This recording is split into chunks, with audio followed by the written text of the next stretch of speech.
Tonight, Kansas City is the center of the volleyball world as Nebraska and Penn State, two of the game's elite and bitter rivals, will do battle. Between them, they've won 11 national titles. Between them, they shared this year's Big Ten crown. They also share the dream of another championship. Will it be the Cornhuskers or the Nittany Lions? Get ready for an epic clash in KC.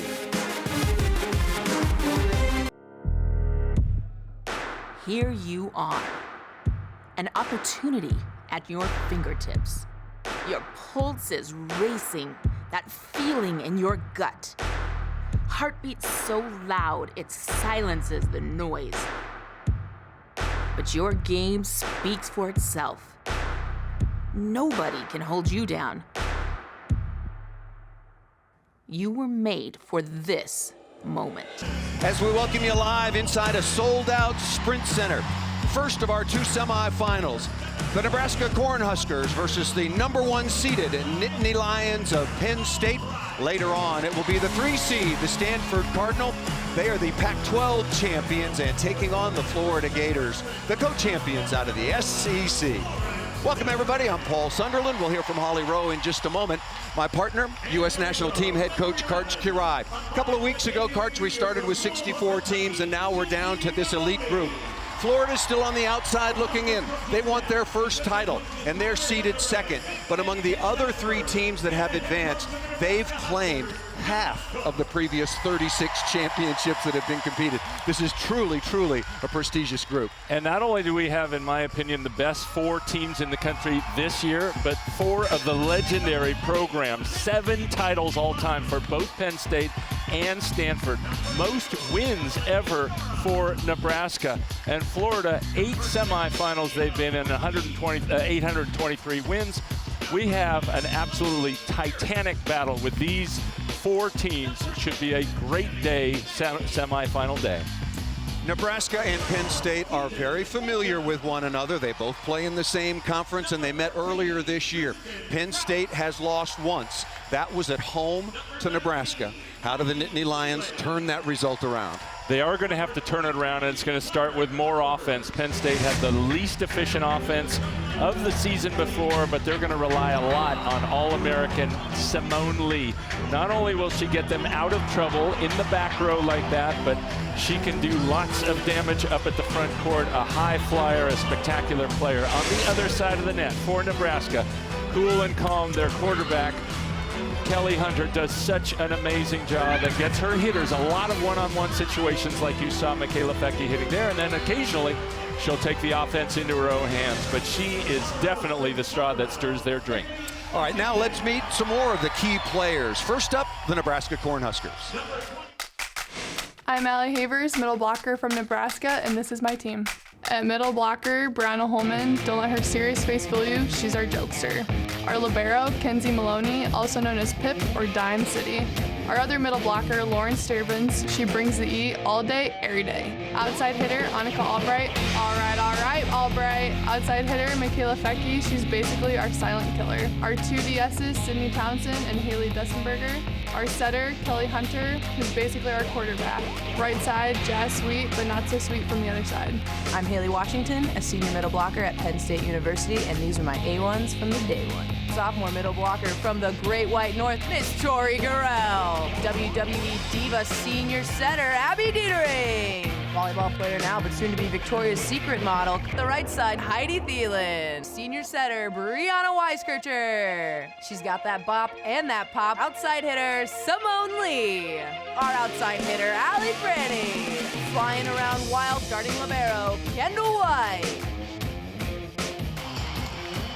Moments away from first serve, let's send it over to the sideline in HALEIGH.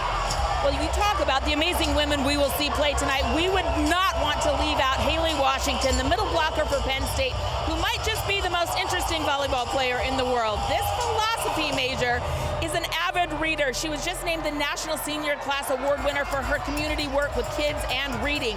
That love of reading has led to her intellect and imagination on and off the court. Her vision is exceptional. She leads the nation with the most efficient hitting percentage in the country at over 500. 100.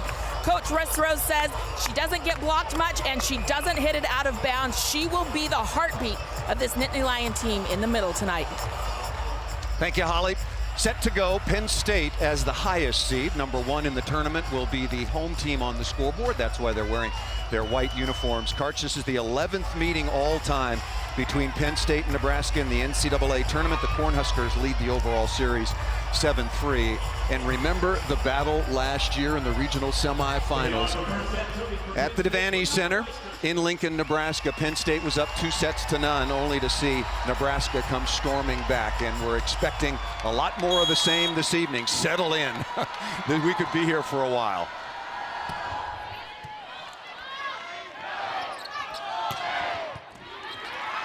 Simone Lee tries to dig down the line, and the kill to #2. Michaela Fecke, the 6'3" junior out of West Point, Iowa.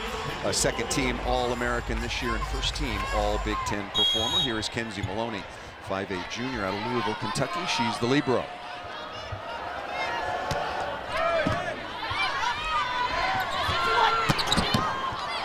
First look at Washington is dug, but a double contact, easy play to call.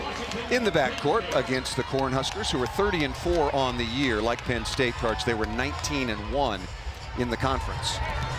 And on that play, we saw HALEIGH Washington hitting one-on-one. It's going to be a long night for Nebraska if she has a lot of looks like that. Yeah, we're going to have to watch the scheming as that ball is just served long. Allie Franti, 6'1" senior. It seems like she's been at Penn State for a long time. One of 11 players between both Penn State and Nebraska that have an NCAA championship ring. Here is Kelly Hunter, the Big Ten Setter of the Year. And as you mentioned, she stirs the drink for Nebraska, clearly their leader. Good touch, transition swing for Sweet. And the young freshman Jazz Sweet, 6'3" out of Tecumseh, Kansas, the #12 overall recruit. Tecumseh just 62 miles away. I looked it up on Google Maps, Karch. It's only 62 miles away. Comes up with a nice kill in transition.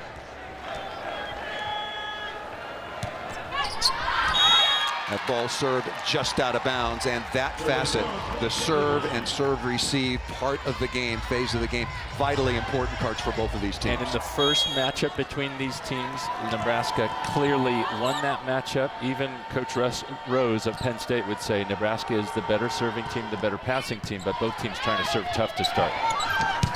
Fecke ripping into the cross court, getting herself one-on-one against Lee. Yeah, the middle blocker, Tori Garrell, nowhere near there. #11 just steps away, and so they're leaving one-on-one Simone Lee. They have a lot of trust in her as a blocker. That's one of her best skills, but that's a tough one to win when you're the only blocker against a strong hitter like Sweet. Watch out for the overpass, and that's going to be a call. Back row setter there, and Brianna Holman, #13, the transfer originally from LSU, up to create that violation, and Nebraska off to a very nice start. As soon as part of that ball breaks the plane of the net, and it looked like it did on that play, then she can go ahead and attack that. Simone Lee ripping down the line.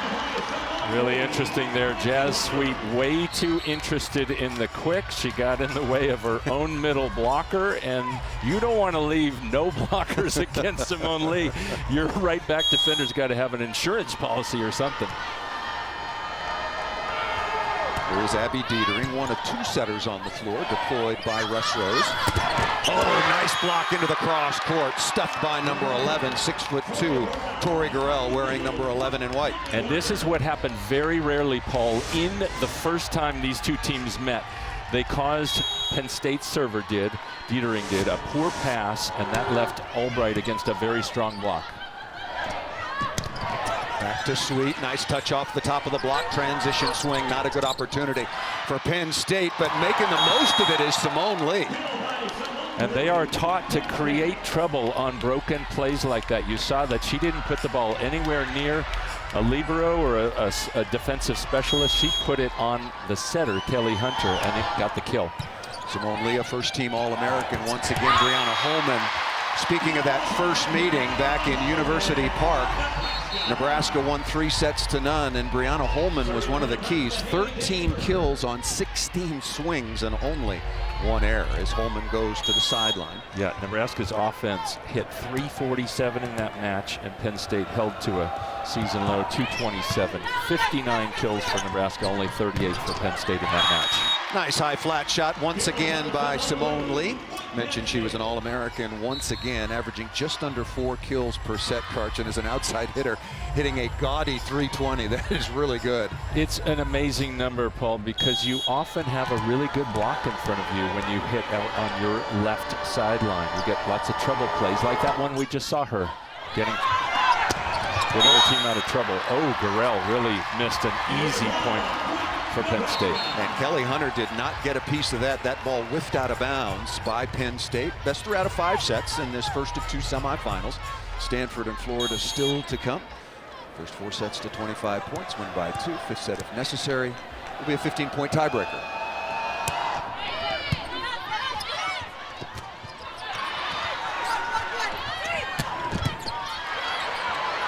Right on target, transition opportunity, off speed that time by Albright.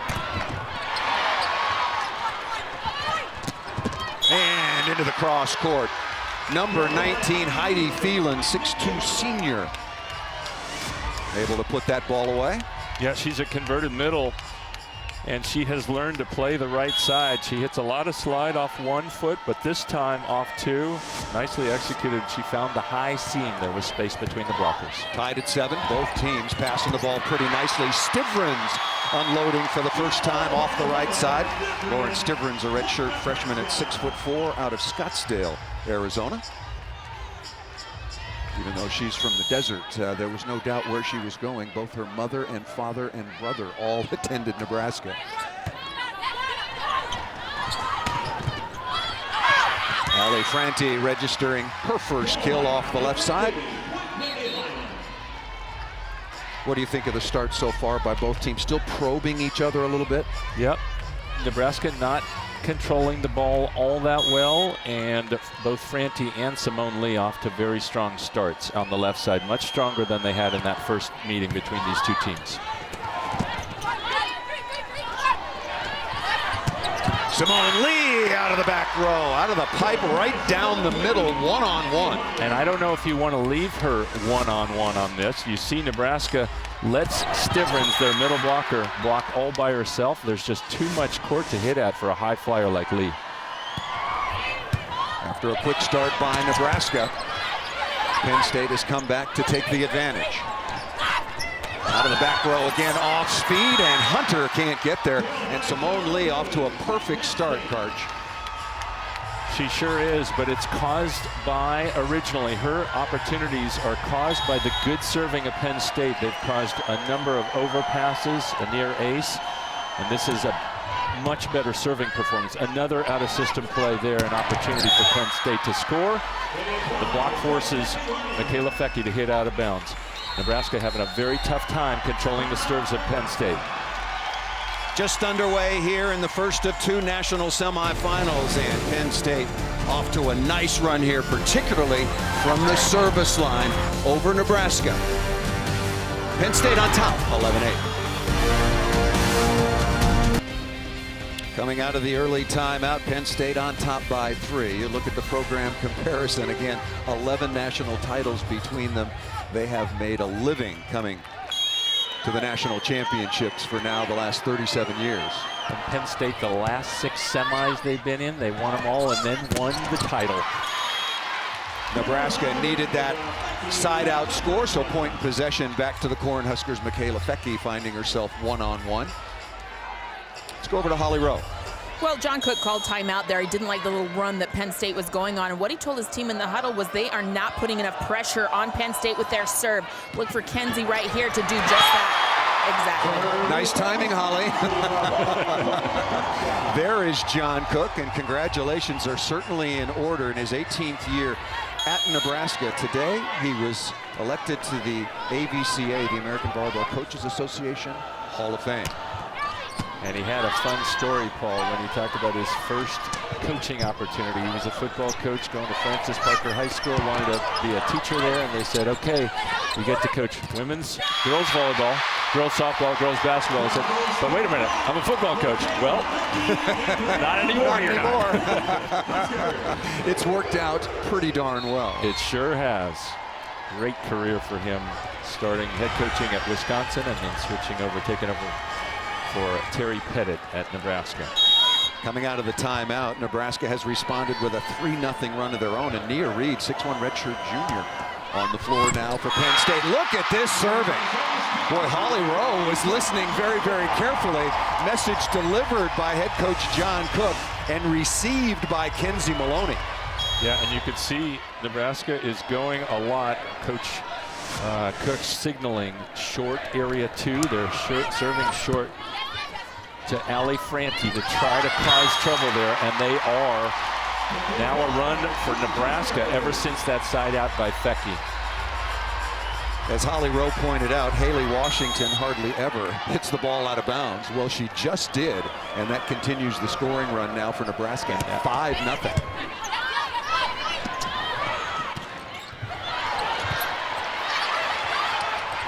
Fecky tight set over the top. Saved by Weiskircher. That could have been called, and it was.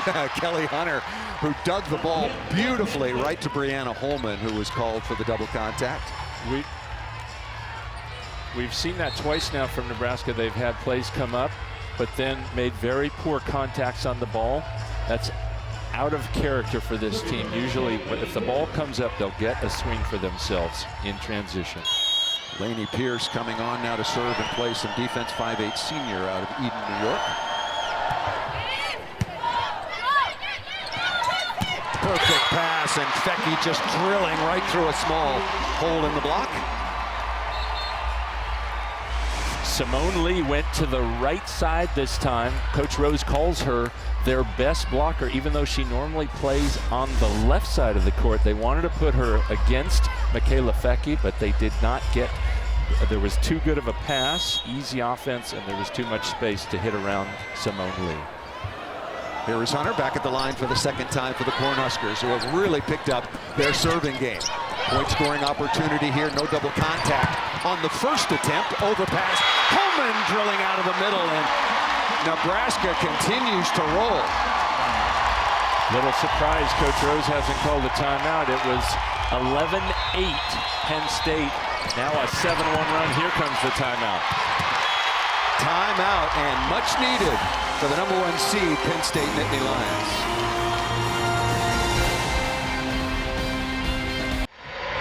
Let's take a look at tonight's Planning for Success, brought to you by Northwestern Mutual. Right. Stay with this.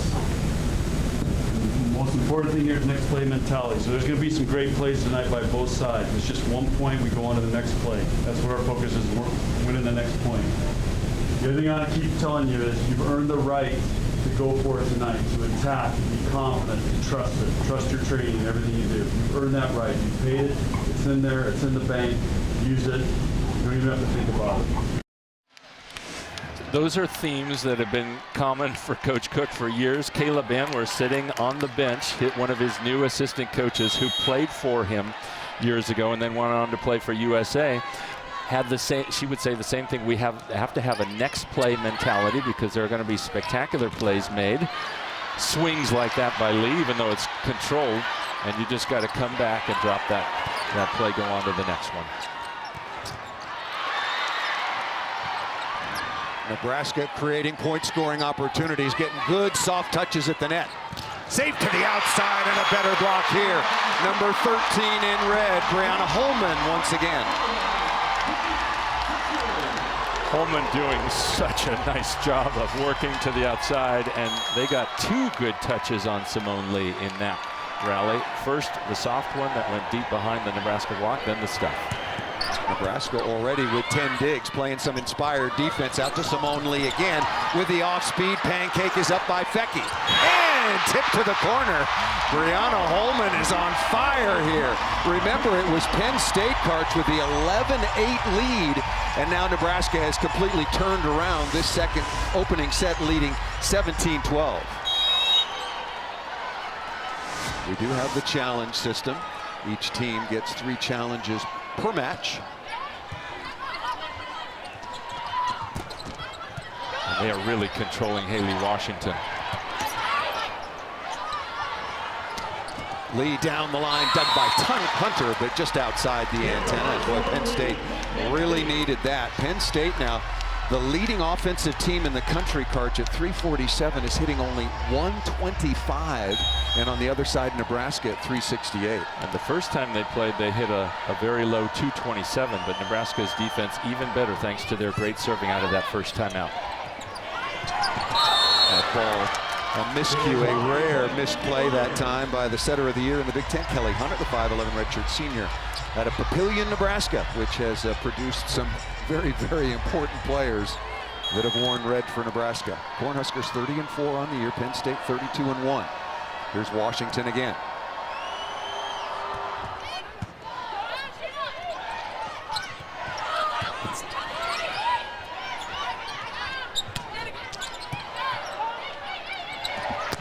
Holman again. Kelly Hunter can feel that her senior middle blocker is really into this opening set. And Penn State had a chance but couldn't get a set, so they give Nebraska an easy ball instead of making them work. We talk about that. It comes from tennis, winning within the rally, and Penn State was losing that whole rally. Serve receive, smoothing out just a little bit here now for Penn State. Nice kill out of the middle and much needed by Tori Gurrell out of Ontario, Canada. Very experienced team is Penn State. As mentioned, between the two teams, 11 players with national championship rings. Michaela Fecke back in 2015 when the Cornhuskers beat Texas. She was the most outstanding player as a freshman.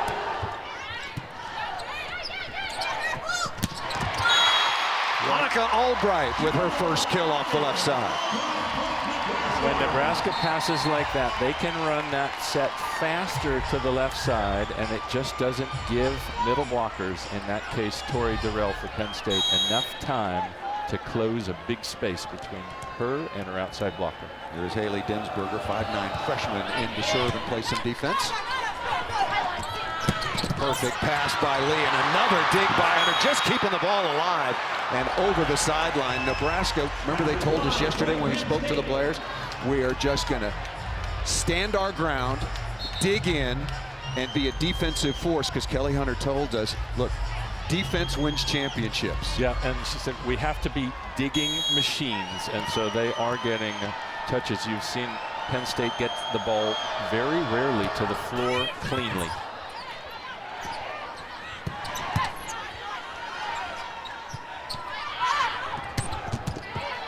Hunter digging the ball too tight, and that ball over the net.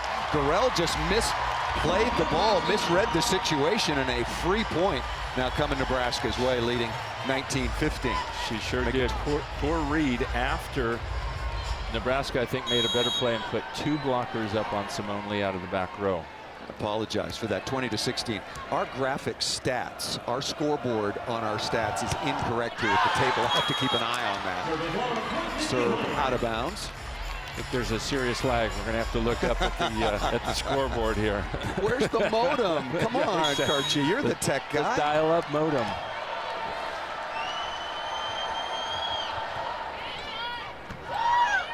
That's not going to cause trouble. Very nicely done. Nebraska just receiving serve. And the percentage of perfect passes, how does that compare so far? Although Nebraska was off to a very slow start. Timeout called by Penn State. Nebraska leading in this opening set 21-17. ABC has a bowl game doubleheader on Saturday beginning at noon with a Celebration Bowl between Grambling and North Carolina A&T, and then at 3:30 it's the Las Vegas Bowl between Boise State and the Oregon Ducks. Both are streaming live, of course, on the ESPN app. Back with Karch Kirai, I'm Paul Sunderland, and now let's send it back over to Holly Rowe. Oh, what a long way Nebraska has come this season. We did their first 2 matches of the year, and they did not look good. They were trying to replace 3 All-Americans in the Rolfson twins and their great libero in Juan Oranches. They have a whole new coaching staff and the assistants, and there were a lot of changes. John Cook has said, we have literally had to reinvent ourselves this season. 8 first-time Nebraska players trying to teach them that culture. Now, in fairness, Kelly Hunter was out in those first 2 losses of this season, but how the team has grown from there is beautiful. They are so much better. They're digging machines, as you said. But guys, what I've really noticed is they have credited Kayla Banworth, one of the new assistants that coach hired that was with the Olympic national team, for making them digging machines. They said she has taught us a different approach in the back row, how to dig, a surface up approach, and we can see that here. It is so hard for Penn State to get anything to hit the floor. Hello, digging machines. And Kayla Banworth, she's such a learner. She was a learner as a walk-on at Nebraska, a learner with USA, of course, winning a bronze medal last year in Rio. But they are embracing that learning mentality. Her new team, and Coach Cook even said yesterday, she had no idea about anything. She's learned it all and become a great recruiter and a really effective coach after starting her coaching career, volunteer coaching for Marv Dunphy with the Pepperdine men's volleyball program. Thielen looking for some hands, doesn't get that. That ball stuffed by Michaela Fecke. There's Kayla Banworth. Between Nebraska and Penn State, they made up almost 50% of your Olympic roster in Rio. Here's Albright. Right side, sharp angle this time by number 19, Heidi Thielen.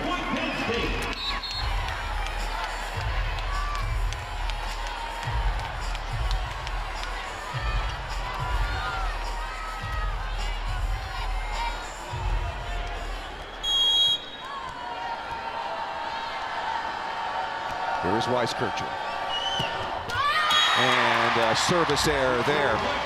There's no question, Karch, that Nebraska has upped their service game as John Cook had instructed his Cornhuskers. What about the Penn State side? You could see Weiskircher trying to. In fact, yesterday, Coach Rhodes said both their setters, they play with a 2-setter offense. They have to serve tough and cause trouble.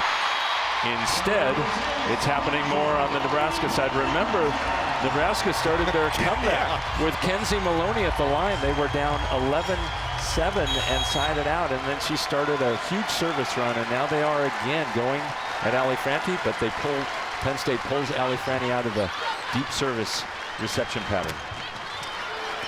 Good touch by Maloney. Set point coming. Holman tucks the ball down inside. And boy, it seems like a long time ago, Karch, even though we're just underway, that Penn State got out to a quick start, led it to 11-8. A timeout called by John Cook. He said, come on, serve tougher. And they certainly did. And after that point, it was all Kelly Hunter, Michaela Fecke, and the Nebraska Cornhuskers.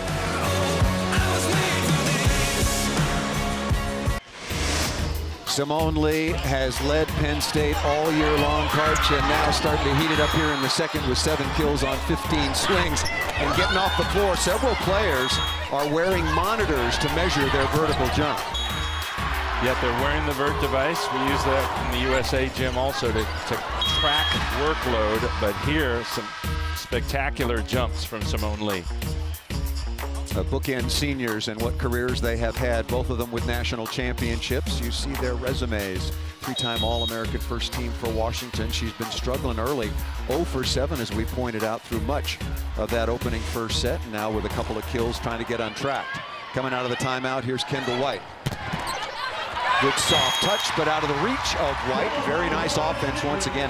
Kelly Hunter really runs a wonderful offense for Nebraska. Yep, and even though she did, Penn State guessed right, and they sent middle blocker HALEIGH Washington toward that slide. So Penn State got everything it wanted. 4 strong hands in front of her, but still Stimbrins winning the battle. Tight pass and the slam dunk out of the middle by number 15, the aforementioned HALEIGH Washington, hitting .467. for her career, which is the 3rd best all time in NCAA annals. And give credit on that kill that went to HALEIGH Washington by Abby Dietering, saving that very close pass and setting her up against the opposing middle blocker. Lee out of the back row, one-on-one, nice dig by Townsend. And Fecke rips into the cross court. The digging machine continues to pay dividends for Nebraska. The digging machine leading to the cannonball coming from Michaela Fecky. You mentioned before, a few years ago, she was the most outstanding player, one of only 3 freshmen ever. The first one was Carrie Walsh in her freshman year for Stanford. And then in 2010 for Penn State, Deja McClendon, only 3 freshmen all time, most outstanding players of the tournament. Nice dig by White. Beautiful read. That ball set well off the net.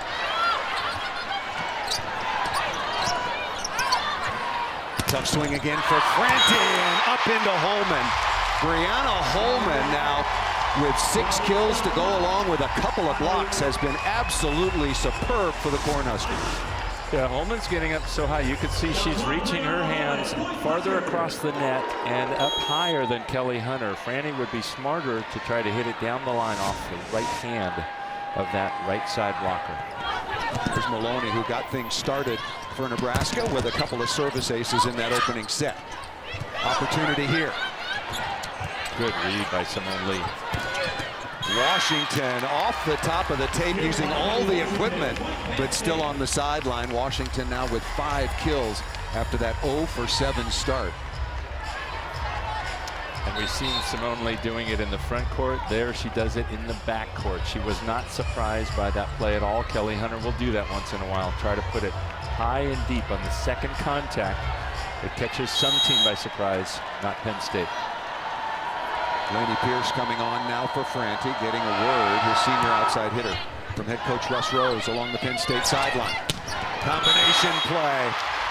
Annika Albright, named after the great Annika Sorenstam. A very interesting path to Nebraska. She went to homeschool and won 3, not 2, not 1, 3 national homeschool championships, and Holly has more. Well, you know, she was very proud of those homeschool championships. It's not always easy to be out of that public school system for athletics, but she made the most of it. And she's really made the most of this season. She's waited in the wings and really wasn't known as a good front row attacker, as you see her proudly displaying her MVP status for the homeschoolers. You know, after the first 2 losses of this season, a lot of Nebraska fans and the media were saying, we're not sure she's good enough to play in the front row. And I said, what questions did you have after that weekend? She said, the same questions. Am I good enough? Through hard work, she has proven, yes, she is. Washington coming right back with the hammer.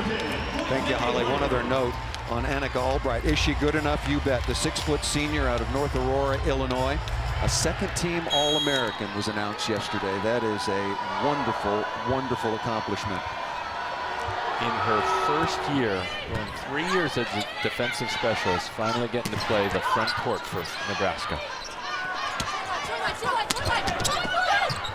Good play by Fecky off the soft touch and good control.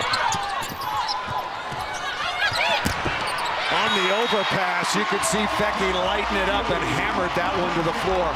And another miscue by Penn State. Coach Rose not happy at all with Allie Franti. She had a really easy touch there, but she sent it back across the net instead of keeping it on her side where they could run an offense with a second and third contact.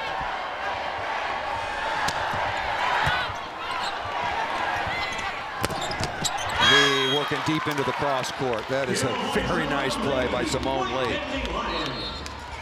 And that's a strategy a lot of teams will use a lot. You saw Lee was in the front court. She had to make the first contact and then run to the net and make the attack. That's how you make outside hitters work more, is make them play the ball before they get to swing. And Nebraska continues to pass the ball very well. An outstanding freshman number 12, Jazz Sweet, into the cross court one-on-one. Sweet's one of those freshmen who's really had to step up. So many changes in the Nebraska program. 8 new players, 2 new coaches. And Sweet, Coach Cook talked to them and just said, look, we need you to be big this year. We've had a number of All-Americans gone, and we don't rebuild. We don't have a rebuilding year. So this is the part of that reinventing process. And that ball served. Well, let me ask you, as that ball is served out of bounds and Simone Lee will go back to the line. Given what Nebraska lost Katie and Amber Rolfson, Justine Wong-Arantes, twice the Defensive Player of the Year. Are you surprised that John Cook has led this team back to the national semifinals? I am a little surprised, but we asked Annika Albright about it yesterday, and she said, no, we're not that surprised. We have a championship environment in this program. And right on cue, Albright registers another kill. So far in the match, we'll give you the numbers for Nebraska. Nebraska hitting .335, and on the other side, Penn State, .242 for the match, but much better here in the second set at .303. Much closer to what Penn State did through the course of their season, where they hit almost .350. Better pass by Simone Lee. Franti is back on and stuffed on the outside by the setter of the year in the Big Ten and first-team All-American Kelly Hunter. Kelly Hunter is not the tallest blocker or the highest of jumpers, but she set herself up in a much better place there than earlier in this match when she left a lot of line for Franti to attack.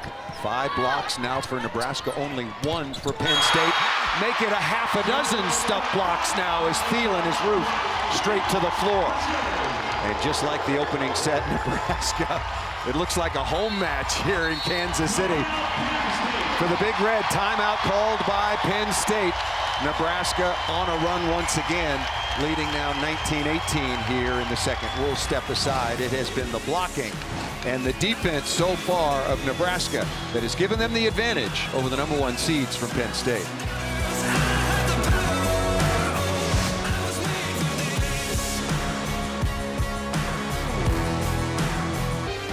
NCAA Women's Volleyball Championship coverage will continue with a national championship match coming up this Saturday, December 16th at 9 p.m. Eastern Time on ESPN2. For more information on the NCAA Women's Volleyball Championship, visit NCAA.com, home for all 90 NCAA championships. Stanford and Florida waiting in the wings. Penn State and Nebraska.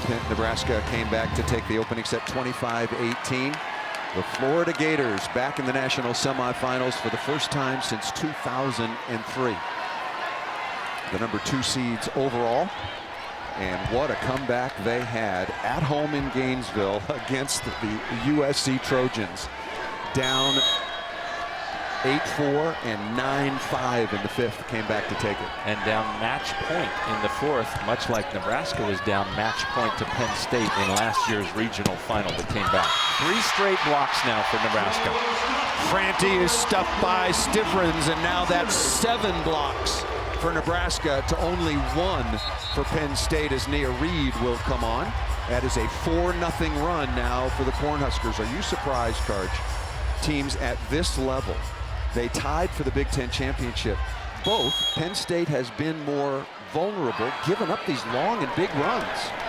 Very uncharacteristic for a team as solid as the Big Ten co-champions. Only 1 loss the whole conference season. That's a tough thing to do. Number 6, Nia Reed, the 6'1" redshirt junior out of Fort Lee, New Jersey, coming on. You know, the series history between Penn State and Nebraska is very, very interesting. It's the 31st meeting all time. Nebraska has won the last 6 in a row. I was stunned when I read that. Tight pass, and Nia Reed. Did they get a touch? You got a touch down the line, and the first referee says no, so we might have our first challenge. It looked like, did you think Kelly Hunter got a piece of that, Karch? Yeah, I thought Nia Reed hit it right off of Kelly Hunter. If I were Penn State, I would absolutely challenge that.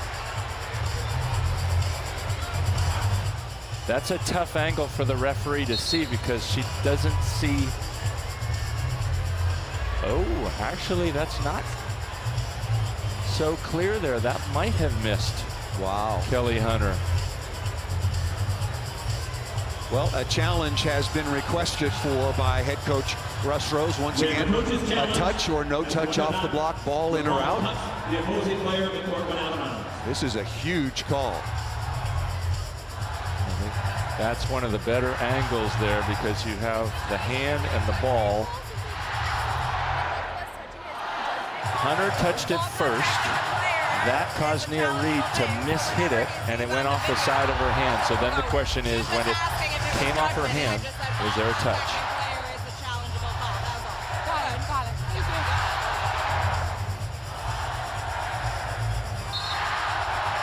The challenge was confirmed.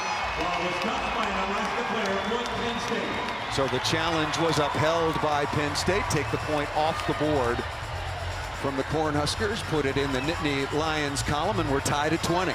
And I don't see Kelly Hunter arguing it at all. No. So that's the sign that even though it looked pretty close, she knew she touched that one. We needed the Parch eye on that one. It was very, very close. Well, Kendall White causing trouble with her last serve. Now she's had a little break. Let's see if she can hit one really flat, barely crossing the net again. Pretty good serve there, causing trouble.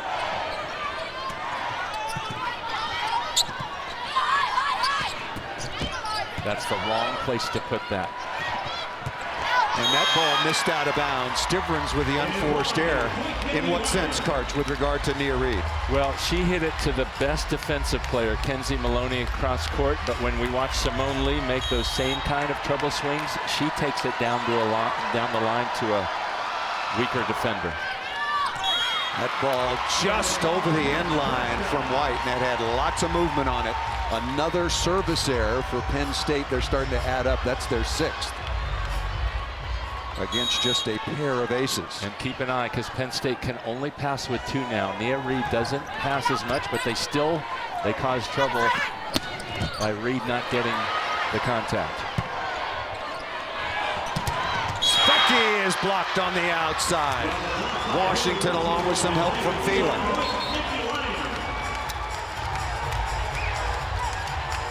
Huge block by Washington. She is so strong moving to her right. That's where she gets the vast majority of her blocks, as their blocking system has her leaning that way. And another ball served out of bounds. Wow, and the Penn State coaching staff along the sideline really frustrated. Russ looks his usual self. He by the by. Keeps the straight face, but again, Penn State now just passing with 2. They have White and Lee in the 2-person passing formation. Really nice touch by Lee. On the slide, Washington is able to tuck that ball down inside. If you're just joining us, 3-time All-American HALEIGH Washington started 0 for 7, which is headline news. She now has 7 kills on 15 swings.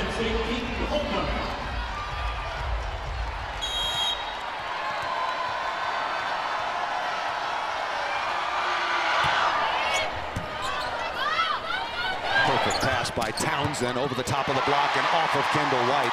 Another kill for Fecky, now with 9 on the night. Fecky takes him to 23-all against a well-formed Penn State block. Hit high seam, took HALEIGH Washington out of the play.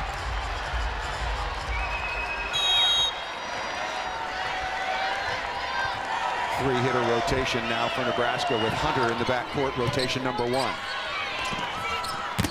Lee off the block of Sweet and out of bounds. Simone Lee now with 9 kills, and set point for the Nittany Lions to tie this semifinal up at 1 set apiece.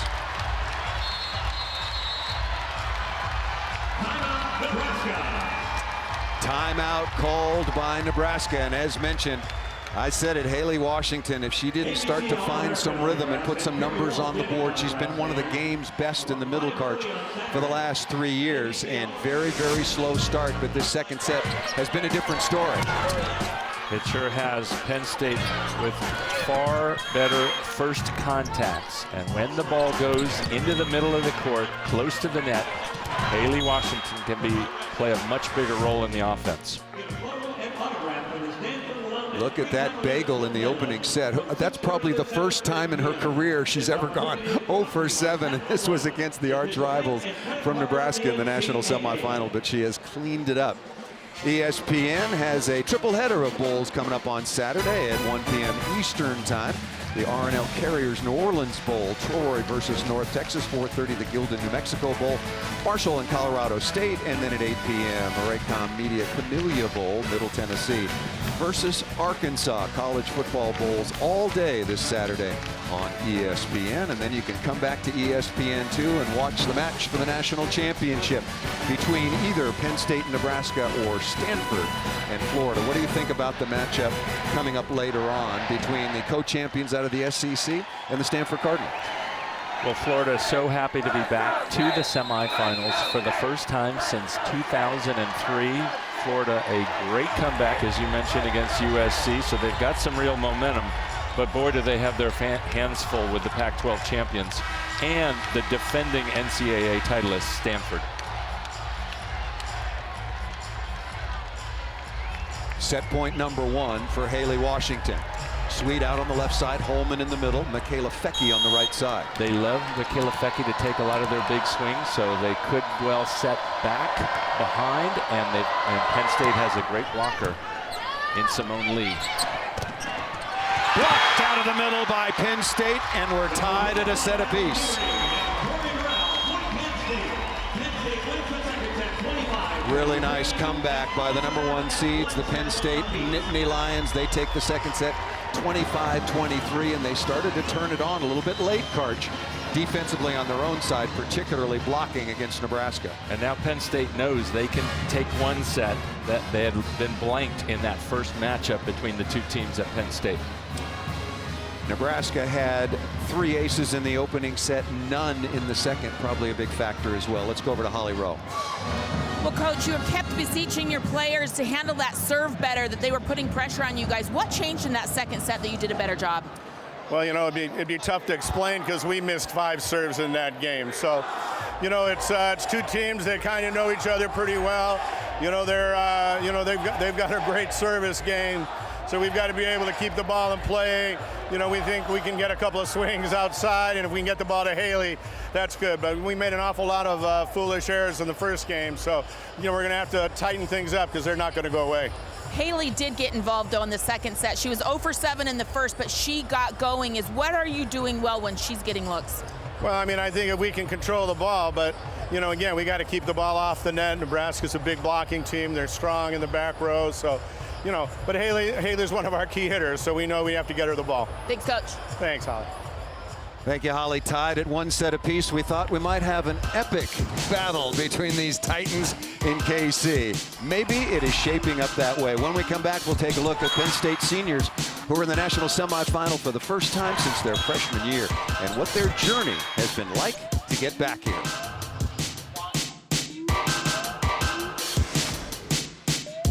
Sellout crowd on hand here in Kansas City, and we are tied at 1 set apiece.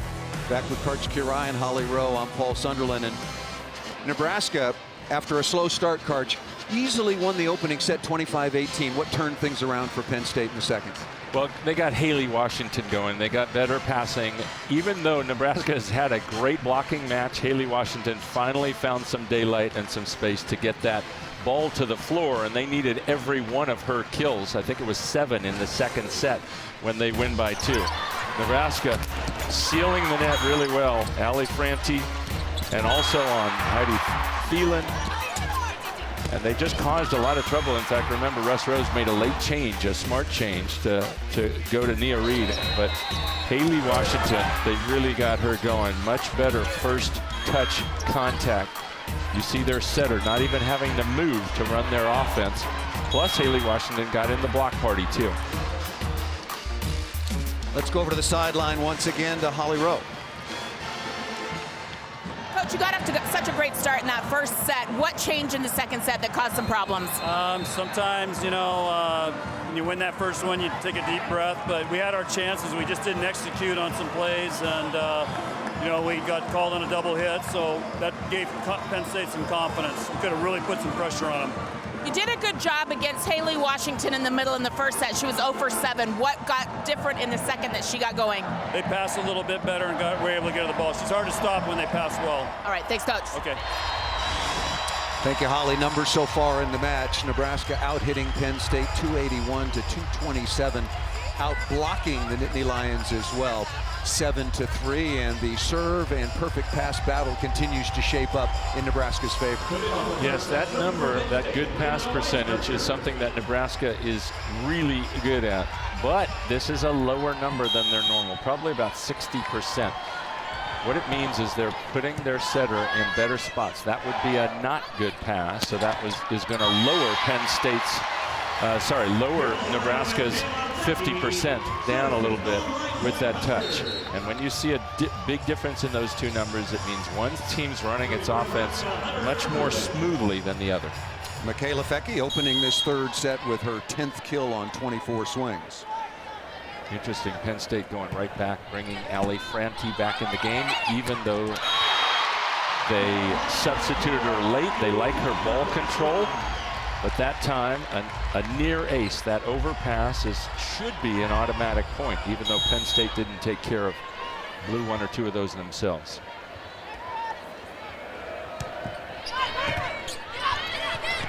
Tight pass again. Free ball opportunity for Nebraska to get off to a quick start. And a saving block out of the middle by HALEIGH Washington.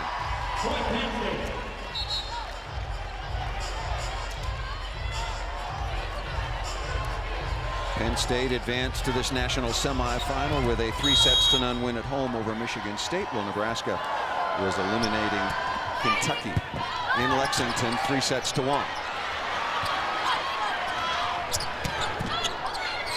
Simone Lee down the line, registering another kill. Now she is in double figures, joining Fecke with 10. Yeah, that's a tough matchup in general for Nebraska to have Simone Lee hitting against Kelly Hunter. Advantage Lee.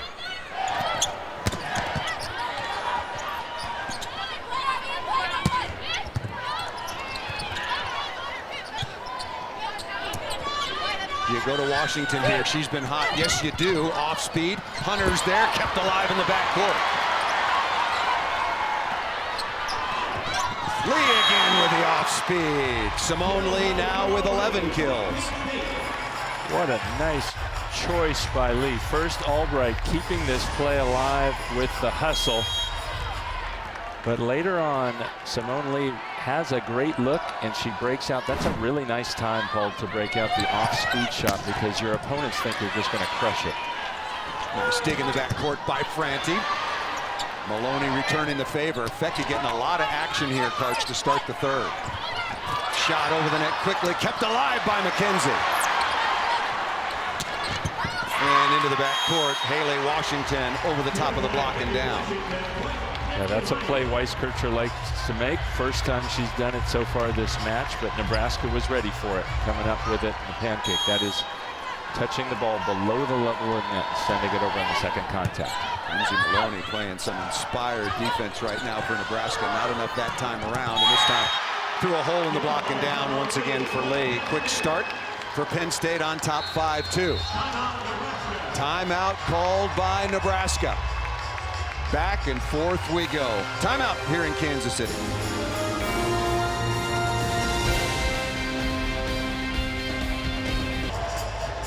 Well, Penn State seems synonymous with national championships, but it's easy to forget they have not been in this situation in 3 years. These players were freshmen the last time they were here in the national semifinal. In that first set, I can tell you, they were a little bit nervous and tight. In their huddles, the players were not really talking, wide-eyed, very quiet.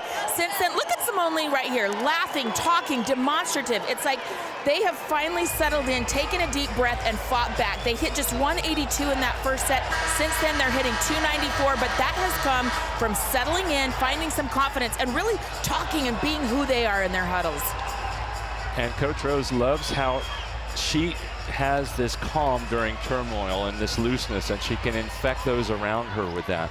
She said yesterday, she told us chemistry is really big this year. They have each other's backs, and when they're getting pressed by a really good Nebraska team, that's a nice amount of trust to have. Holman one-on-one, misses it long. A touch is being called by the linesperson. Boy, that was a critical call. Holman, who got off to such a quick start, has been a little quiet lately.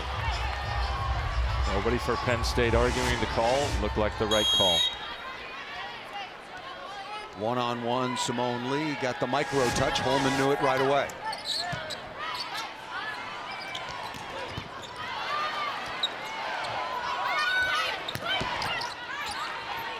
Boy, dug right on target, out to Lee again. That's a double contact.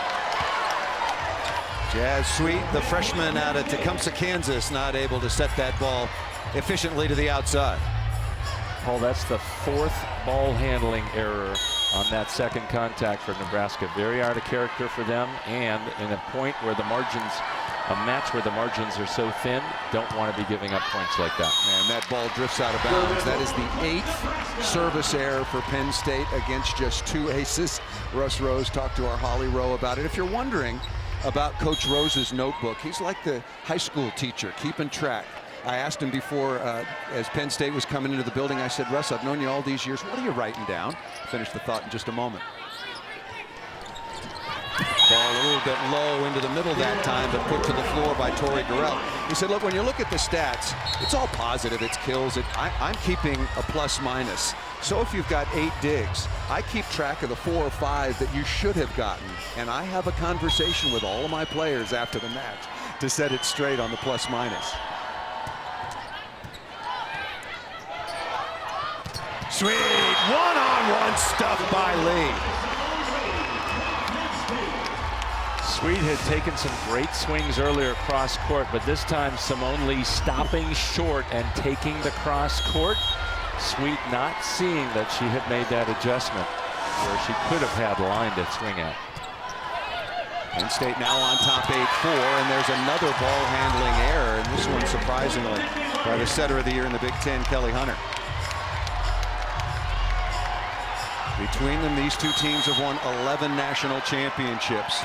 Nebraska 4, Penn State tied with Stanford with 7 titles. Off the block and out of bounds. Thielen down the line. Heidi Thielen able to put that ball away, and now Penn State starting to heat it up offensively, leading 9-4. Yeah, Penn State in this set clearly winning the serve and pass battle, causing lots of problems serving at or near Fecky. Tucked down inside. Our computer, Karch, I asked you to take care of the modem. Our computer is still a little bit slow. I know. Remember, Nebraska was down 11-8 in that first set with Kenzie Maloney at the line. Let's see if she can cause some trouble going at Franti or at Simone Lee cross court. At Franti, but good touch there. They can get the swing to Simone Lee. Dug by Hunter, but Nebraska's not going to get a swing. Cornhuskers had 3 aces in the opening set. They haven't had any since.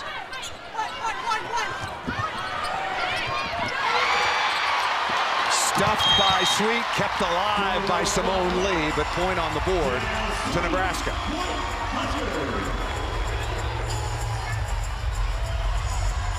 Sweet returning the favor. Remember, it was Lee stuffing Sweet that time.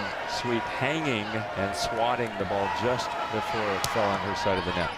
Good short serve to cause trouble. Nebraska with another chance. Sweet high off the hands of the block for number 12 in red. Outstanding 6'3" freshman. Another really good recruiting class for Nebraska, as you said, that they don't rebuild, they just reinvent. And they said, we lost a lot last year, but why not us? And they're right here in the national semis again. Good short serving. And had Simone Lee on the floor, so there couldn't be any offense on that side. Oh, what a set by Albright.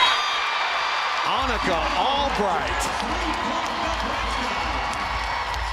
What a beautiful dish to the outside to Sweet. Yeah, she looked like a setter on this play. Not only has she won 3 national homeschool championships, MVPs, but that was a dish.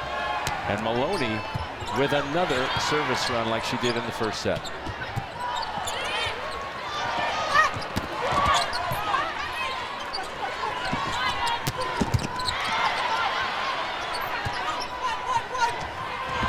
Outside to Lee, into the antenna, and out of bounds, and the scoring run continues for Nebraska, back within 1.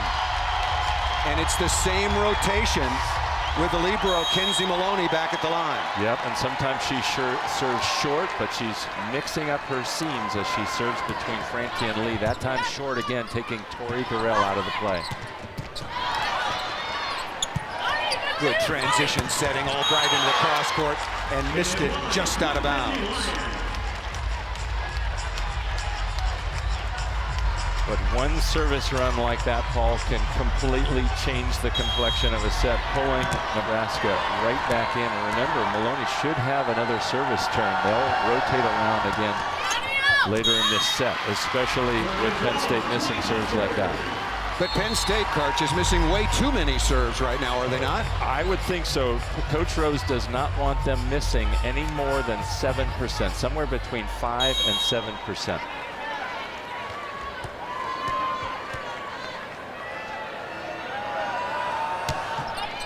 That's a nice, tough serve. Franti going off speed. Fecky playing some nice defense. Another very accurate set to the outside. And this one unloaded by Albright off the left side. Wow. I love the confidence she showed there. Remember, Paul, she just missed one cross court. She was really mad at herself. She gets the chance and says, you know what? I'm going to just hit it harder. Unload. Albright now with 5 kills on 14 swings. And another tough serve to Simone Lee. Look at Fecky. Digging machine in the backcourt. Off speed, and the ball is down.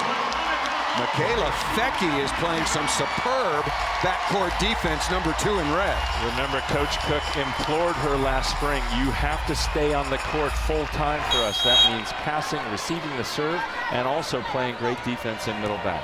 Fecky now with 11 kills, 10 digs. Nebraska out-digging Penn State 48-35. Albright again. Stuffed on the outside this time by Phelan, number 19.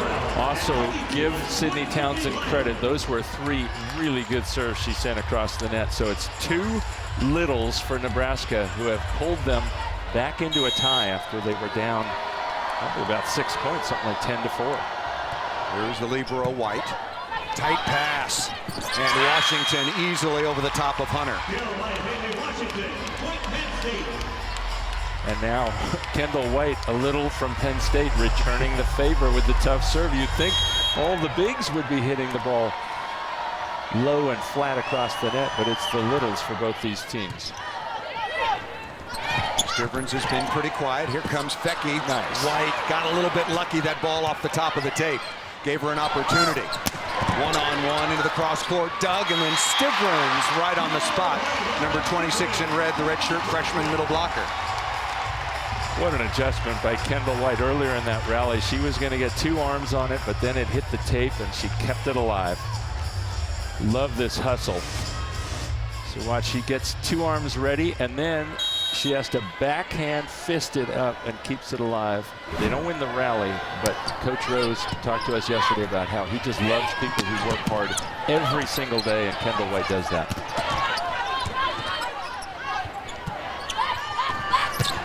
Lee, nice dig once again by Maloney.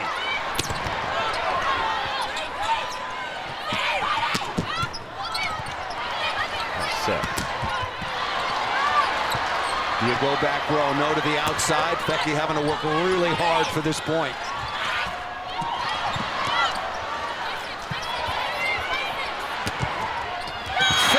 Again, somehow, give me the oxygen into the deep cross court corner. Coach, call a timeout. She was looking to the heavens like, thank you for ending that rally. Rainbow into the corner.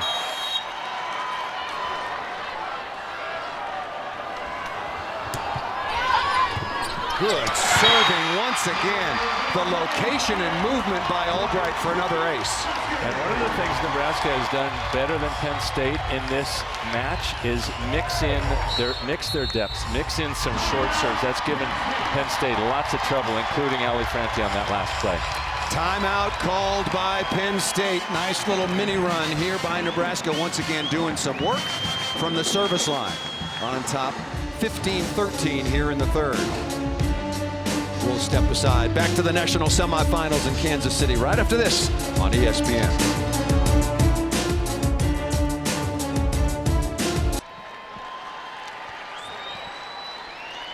First of 2 national semifinals still to come. The Florida Gators taking on the Stanford Cardinal, the reigning NCAA champs, but a good one in this one. And yesterday, over and over again, we heard from the Nebraska players how determined and how important it was for them to play great defense. They have to, as they call it, that we have to be digging machines. Kenzie Maloney, that is the perfect dig when you dig it high and off the net, and they are making Penn State really have to work to terminate the play. Saw Michaela Fecke in that replay, now leading the way offensively with 12 kills on 34 swings. Brianna Holman with 8, Albright with 6, Simone Lee leading the way with 12, Haley Washington with 9. Coming out of the timeout, another tough serve. Allie Franti, that ball called out of bounds. Boy, that was very, very close. Nebraska has yet to use any of their 3 challenges. Penn State has 2 remaining. That was very close to the back line. Good patience. Good swing into the cross court by Franti. It's been a little bit quiet. Allie Franti now just her 3rd kill on 23 swings. Let's look at that swing by Allie Franti. Oh, wow. Wow. It wasn't close at all. It wasn't close at all. Wow. Of course, the Nebraska bench was very convincing. Oh, wow. That's part of volleyball. You got to give the referees help. Nice set.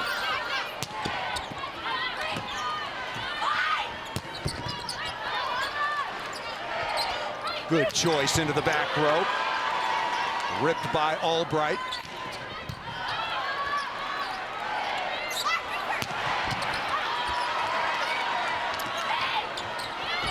Nebraska fans wanted a double contact there. A little bit of a traffic jam under the feet of Michaela Fecke, and she just says, so what?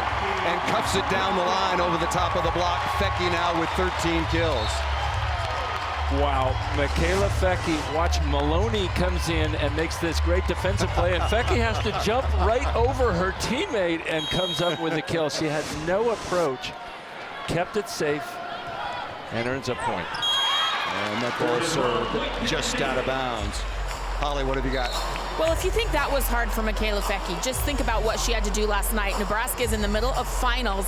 She wants to be a large animal vet after growing up on a farm, so she had to do a final on the reproductive health of animals. She told us a very complicated story about how sows' ovarian problems have to have different hormones. It's too complicated to explain in volleyball, but let's just say Michaela Fecke, pretty smart on off the court. And that's going to be a double contact called against Brianna Holman. What a career she has had already, and just in her junior year. And she was sort of, when we were meeting with Michaela yesterday, as we had a chance to meet with so many of these amazing athletes, that ball served out of bounds. She was rehearsing on us. She was well prepared for that final that she took. She laid way more on us than we can even recall right here. She was awesome. In fact, what an impressive group of young women. All 4 of these teams, we got to meet with a number of them yesterday, and my hopes are high for the future. That ball served just out of bounds. The ball was called out. Tyler Hildebrand going crazy on the sideline, and we're going to have a challenge. Coach Cook looks like he's going to challenge, and do you see how the ball had no spin, and then all of a sudden it has a little spin? That's a touch. The giveaway is the fact that it went from 0 spin to some spin. It can't do that without somebody contacting the ball. That ball looked like it was clearly off the Penn State libero, Kendall White. So good use of the challenge, at least from our point of view right now. That's a great serve. When you see it has no spin like that, it'll go knuckleball, but we're getting really good looks from the truck on terms of how Kendall White, in my opinion, certainly touched that ball.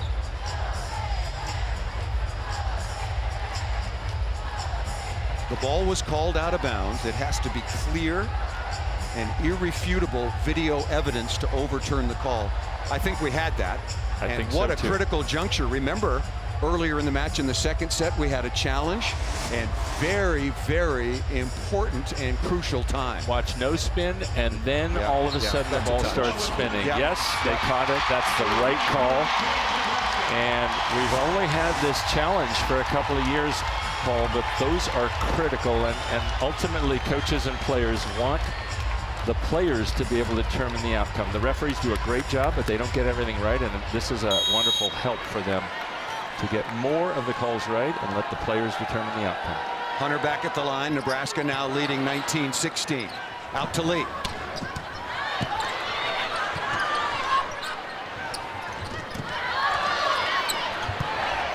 Away from Fecky, outside to the freshman. Jazz Sweet with a kill off the edge. Timeout here now for Penn State, Karch. And Coach Rose is standing up. Yep. Nebraska being digging machines. They were two good ups in that rally.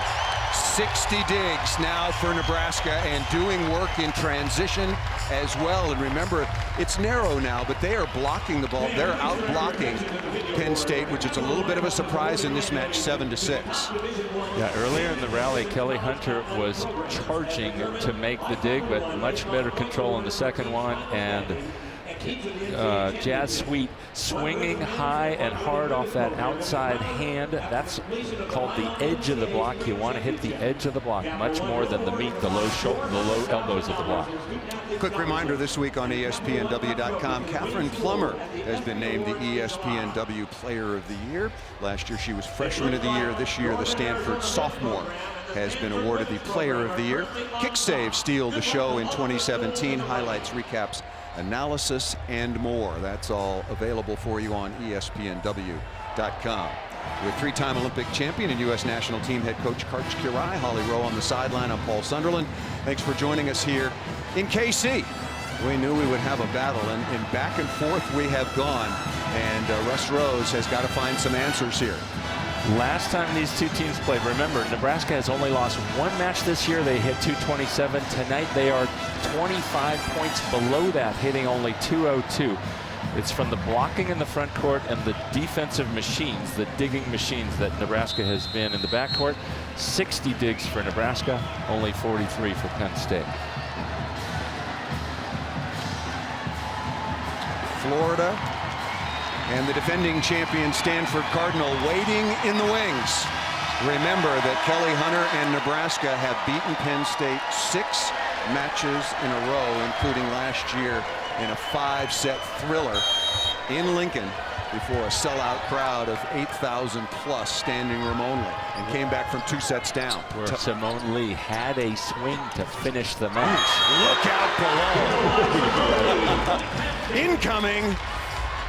Not the place you want to be when she hits sharp cross court. Michaela Fecky getting stuck right in midcourt. Ouch. Simone Lee now with her 13th kill, but she's needed 33 swings to get there, just hitting over 300, and another service error. Wow. This is that's 11 now for Penn State. And Washington with 3 of those 11. She is the one middle for Penn State who stays in to serve before she checks out of the game. Here is Fecky. Right side, nice play offensively. Dietering able to get the kill. Kind of an unusual system. Dietering will set across the back row and then stay in the front. A pretty good offensive weapon as well for the 6-foot senior out of Mentor, Ohio. Yeah, she's impressive. She's old school 6'2" offense, so that she actually plays the whole game of volleyball, a full front court hitter, and then sets when she's in the back. Transition opportunity for the Nittany Lions over the top. Fecky with another dig. And Sweet into the deep cross court corner. Jazz Sweet has been superb throughout this NCAA tournament and was big at Kentucky last week. And big this whole season. They lost an All-American in Katie Ralston, who played opposite, and they needed somebody to give them offense. Sweet has done that.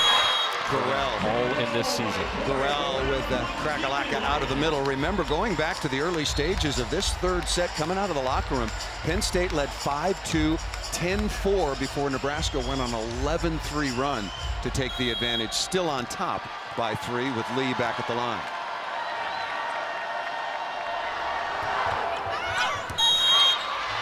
Right on the back line, and John Cook is going to challenge this. Boy, live that looked like it was right on the back line. This is the second challenge. Remember, under the challenge rules in college volleyball, you get 3 challenges for the match total. Wow. Ooh. Any part of the ball on any part of the line.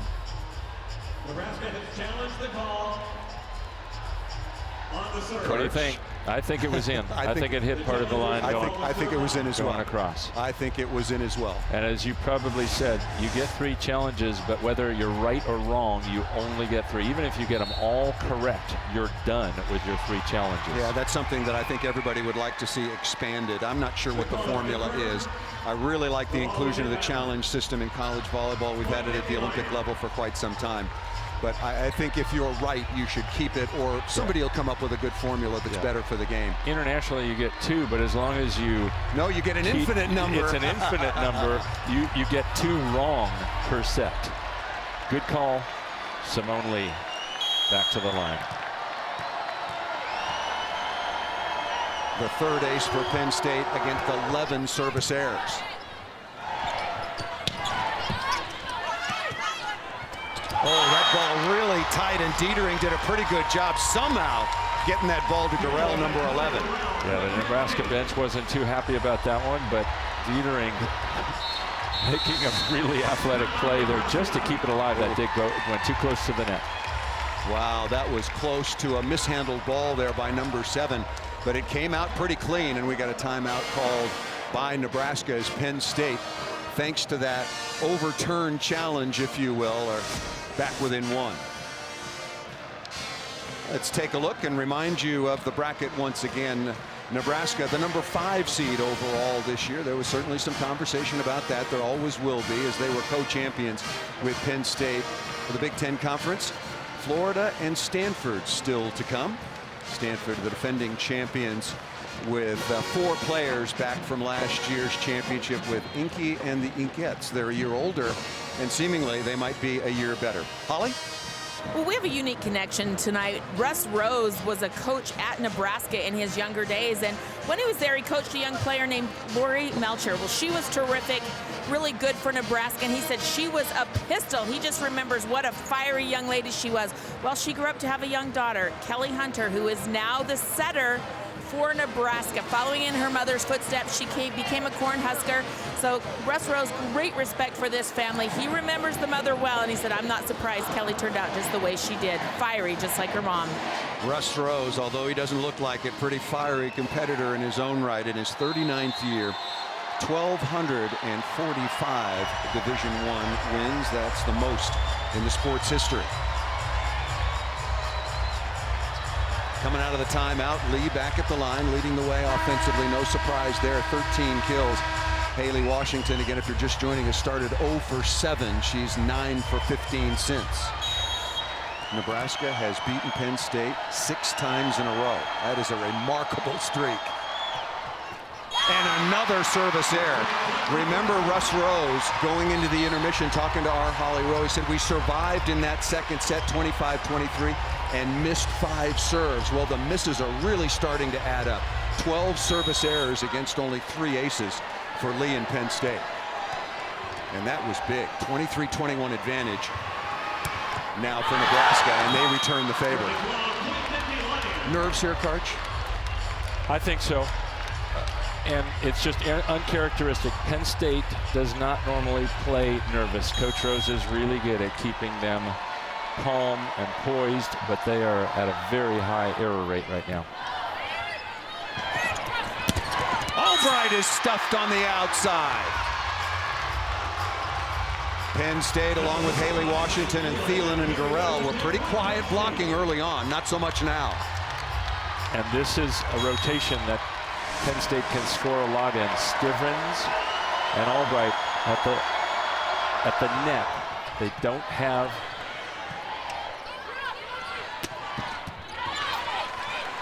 White, perfect dig into the cross court. Nice soft touch by Nebraska. Perfect dig in system to Stivrins.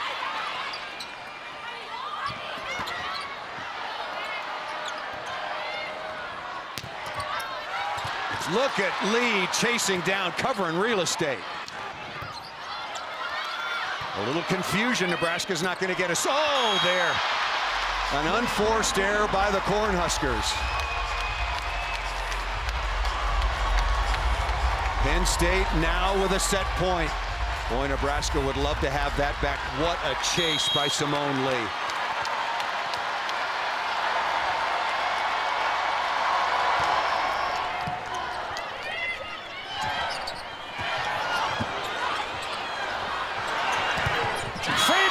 blocked. And what I was going to say before is Nebraska didn't have Michaela Fecky at the net, and they didn't have their top middle attacker, Brianna Holman, at the net. But now Fecky comes up, so they have her a bigger offensive threat if they come up with the ball in transition or the next time Penn State serves. Meanwhile, Simone Lee is in the backcourt. She's been hot for Penn State. Gotta watch out for Washington if you're in Nebraska. Pretty good pass.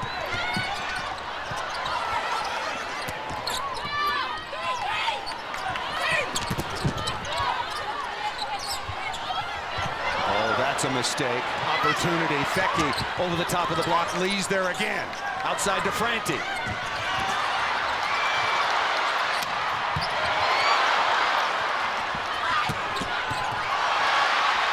Perfect dig right on target. What a couple of gutsy plays.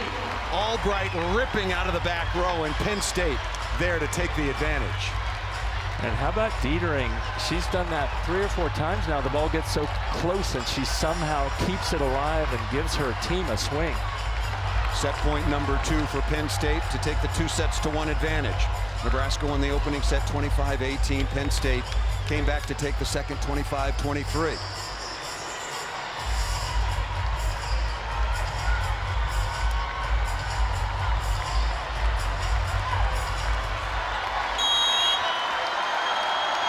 Out to Fecky here for sure, Karch. That would be my guess. Good pass. Stivrins. Yeah, Stivrins on the right side and missed it out of bounds.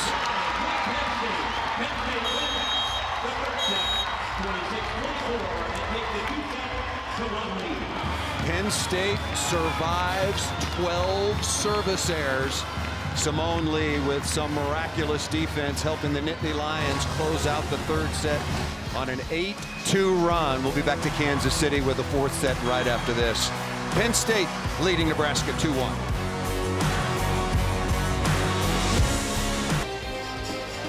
Back in Kansas City, after Nebraska won the opening set 25-18, it has been Penn State 2 sets, winning 25-23 and 26-24. And one of the reasons why Nebraska was successful in that opening set, Karch, is because HALEIGH Washington got off to a very, very unusual start. But she's looked her normal self since. She's hitting over 500 on the year. She has pulled herself back up to hitting 318, one of the most efficient hitters for Penn State. And then Simone Lee doing what she's done all season, getting Penn State out of trouble when they have tough swings and also putting the ball away when they're running their normal offense. She can do it all. We've seen her make some spectacular defensive plays, blocking, attacking at the net, and is playing a part of the game where she's standing in the service for reception formation now too, and so playing the full-time game. And remember that late ace she had to bring it to 22-21. Nebraska challenged, but that ball was on the line. So she serves an ace, she leads them in kills, and she made a couple of marvelous defensive plays towards the end of that third set to seal it 26-24, the NCAA Women's Volleyball Championship. Our coverage continues with a national championship match Saturday, December 16th at 9 p.m. Eastern on ESPN2. For more information, you know where to go. Visit NCAA.com.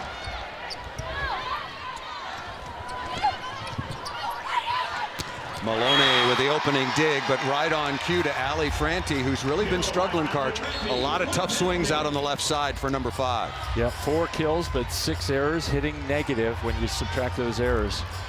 One of the things that's interesting to follow as this match goes along, the coaches can choose to have any one of their 6 players on the floor be the first server. And when you choose different people, you get different matchups at the net. But both coaches have chosen to stay with their plan. Nobody's switched things to look for a different matchup at the net. Fecky trying to get inside of Washington in the low cross court. The door is closed by number 15 in white. And this is where she's strongest. Going to her right, you can see her cheating over there. She didn't even really have to move. Normally a middle might stand in that middle position and actually have to move to her right to block that ball. Ball tight again, and Washington right on the spot. Now Penn State starting to do work in spite of all their struggles from the service line, doing a job here. And Coach Rose said, look, we need our setters to serve really tough.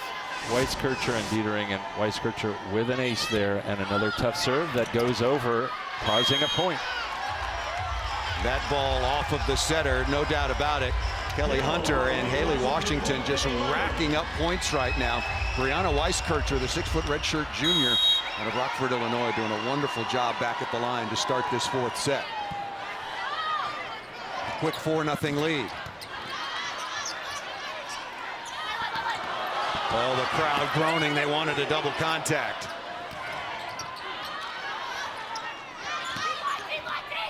Franti is roof. Stivrins out of the middle.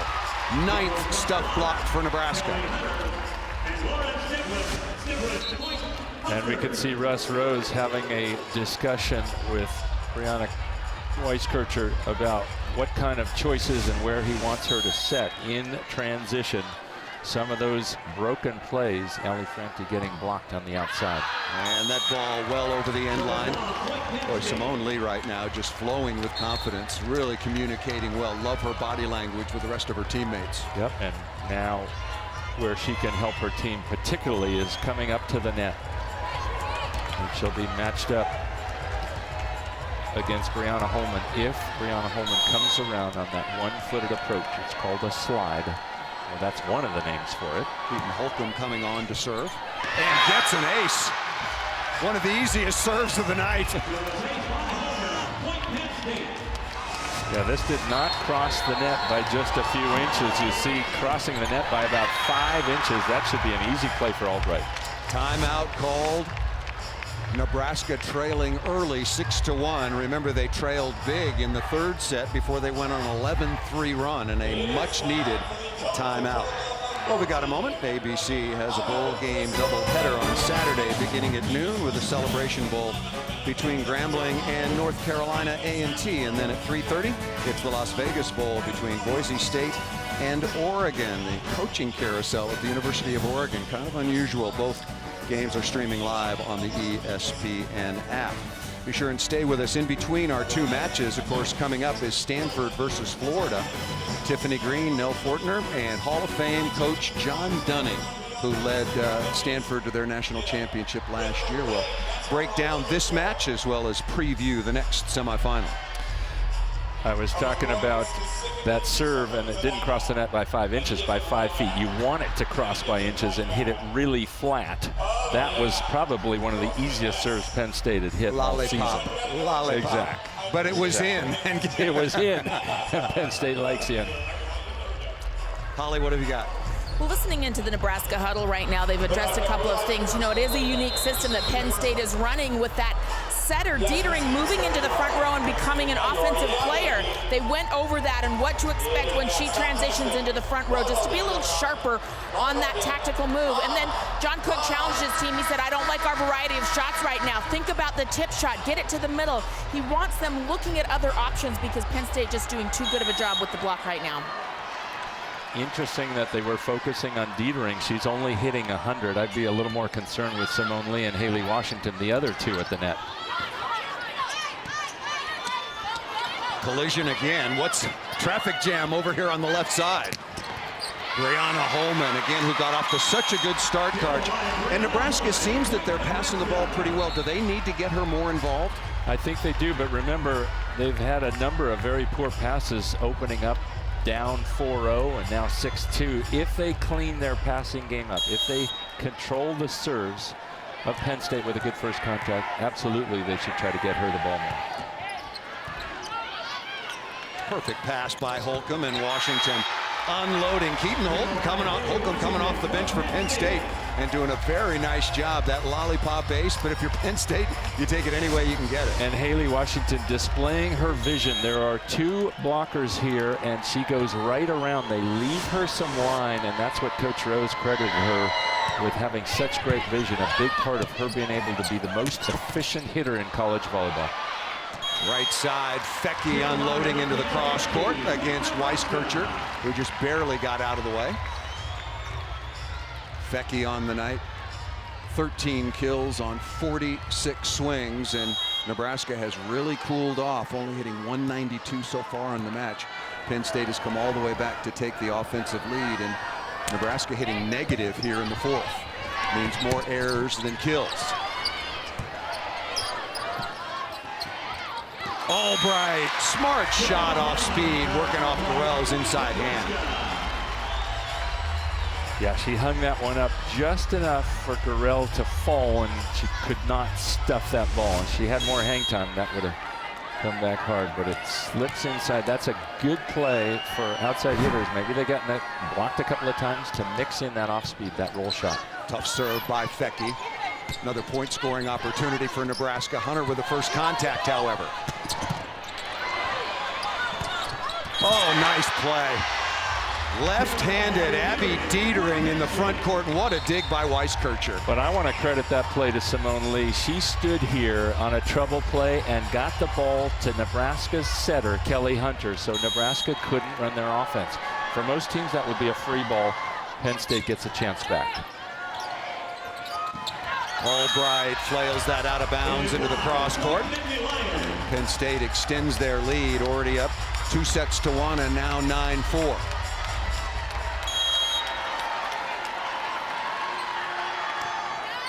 That's a tough serve. Only crossed the net by about 4 inches. There is Holman. Perfect pass on, like you said, Karch, a tough serve. Yeah, and sometimes you can serve really tough and still not get them to struggle, but you have to have it flat. You have to hit that serve flat. It gives passers much less time to respond.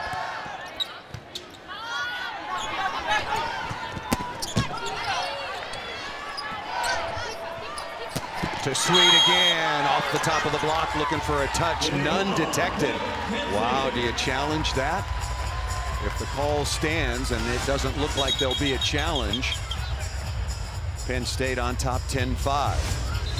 Well, the middle Lauren Stivrins is telling her coaches, I swear I saw a touch. They talked John Cook into using his third and final challenge. Oh, what a great replay there. Yep, that's wonderful work by our crew. That was definitely, they didn't challenge. They did not challenge. Wow. I saw him pick up the green card. Sweet, leaving no doubt. Wow, remember that play. Because look at the scoreboard, and okay, Nebraska's trailing 10-6, but remember in the third, Karch, they were down 10-4. See, all the players for Nebraska, they were all, first they look at the referee, then they look at their coaching staff, and it is smart to listen to them. They have the best angle, they're closest to the action. Tough serve.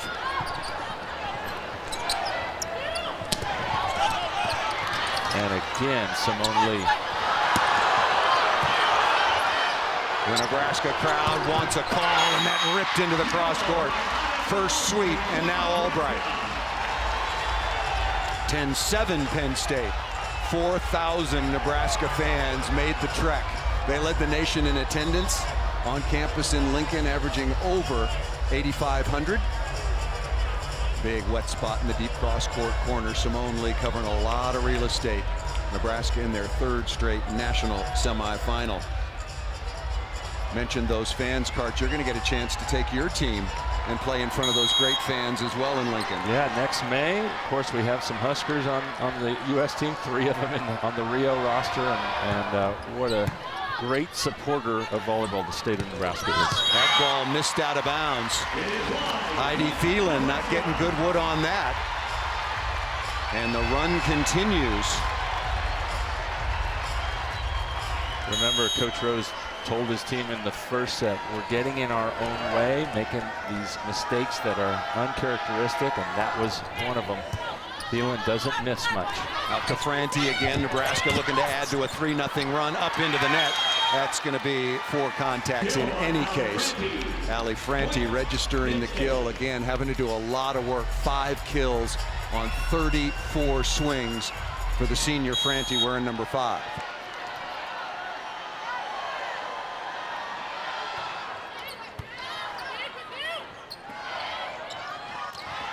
Off speed, up into the block, and stuffed by Washington with Thielen on the outside. This was a fear early in the season for Nebraska. Can Annika Albright, who's played backcourt all of her career, can she now come up to the front with her 6-foot frame and contend with the taller blocks? And she's done a great job of it through much of this season, but right now Penn State getting the better of her. And Nebraska coming back with a clutch pass so they could go away from Albright and get to the 6'4" middle blocker Stivrins on the right side. And that gets Albright back. She's a good server for them and brings Michaela Fecke up to the net, who's been much more effective offensively. And that tough serve from Albright makes up for that block, earns her team a point with the ace. 6 aces now for Albright and Nebraska. Looking over, getting the area of the court where they want to serve, and Penn State is receiving with just 2 players, Kendall White and Simone Lee. That ball looked like it hit the floor.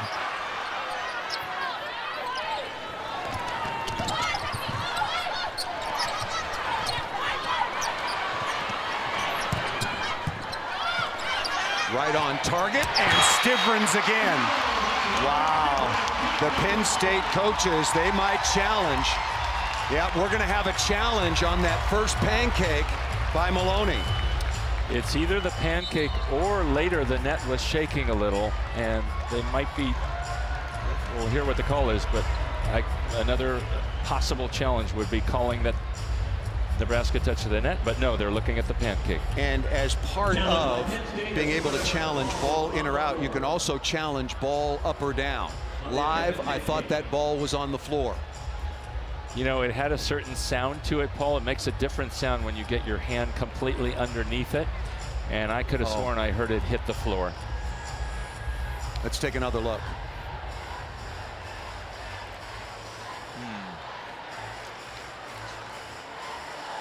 Remember, it has to be clear and irrefutable video evidence. The call was that the ball was up. Nebraska won the point and is now back within 1, pending the outcome of this eventual call. We have had some critical challenges in this match.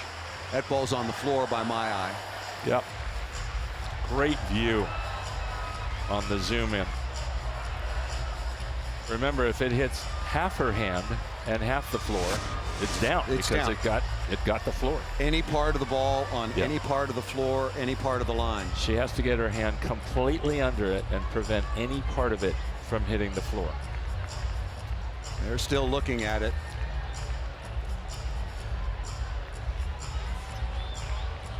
And we've seen them come up with a number of those. Remember, Nebraska's focus is they know they have to be digging machines, but this one, I think Maloney just got a little bit of a late break, causing her to not get the whole hand underneath. Yeah, you can see the ball compressing to the floor right there. I think this call is going to be overturned, and it will be point. It'll be a 2-point switch. The first of 2 semifinals still to come. The defending champion Stanford Cardinal against the Florida Gators. And the ball was down. The challenge is upheld. I think that's the right call. I think so too. John Cook obviously doesn't like it, and neither do all of the Nebraska Cornhusker fans. Good use of the challenge by head coach Russ Rose. He's played under all the systems. Side out scoring, rally scoring to 30, rally scoring to 25, challenges, no challenges. Rally scoring when it was only in the 5th set. 3 or 4 challenges so far on the night have been overturned. Stivrins off of Franti and out of bounds. Nice comeback side out score by Nebraska.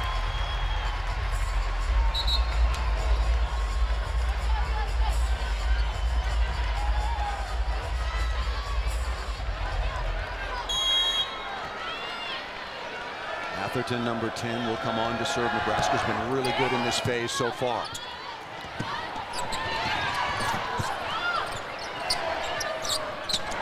Good stab that time by the blocker, Brianna Holman Karch. And I think that was a mistaken serve, but Brianna Holman comes up with the touch, and I loved Michaela Fecke. You could hear her yell, "Go, go!" That's the name of that set. She wanted the ball to come out to her. Nice adjustment and an ace. Much better serve that time, going away from Kendall White. Well, Brianna Holman has been incredible here in this match. She has come up big for Nebraska, but remember, she started her career at LSU. Back in 2014, she was an AVCA first-team All-American, but had a desire to be more of a winning program, and here she is helping the Huskers. And look at this, not only Brianna Holman, thank you, Holly, but Atherton coming on and dialing up a couple of crucial aces. And Nebraska has gotten off the deck again, Karch. And you see she serves from deeper. This is a strategic choice by Coach Cook to bring somebody in where the ball's going to travel in space longer. Oh, man, that's twice Kendall White's done that. I don't like that impatience. Franti off the block. Clutch swing by number 5, Franti. That time off of Hunter, number 3 for Nebraska. And Franti will go back to serve, tied at 14. Kendall White getting really lucky with that play. That was going to come up on the Nebraska side if their block didn't touch it. And Holcomb will come back on. Remember, not the toughest of serves, but it was effective. She got an ace for Penn State.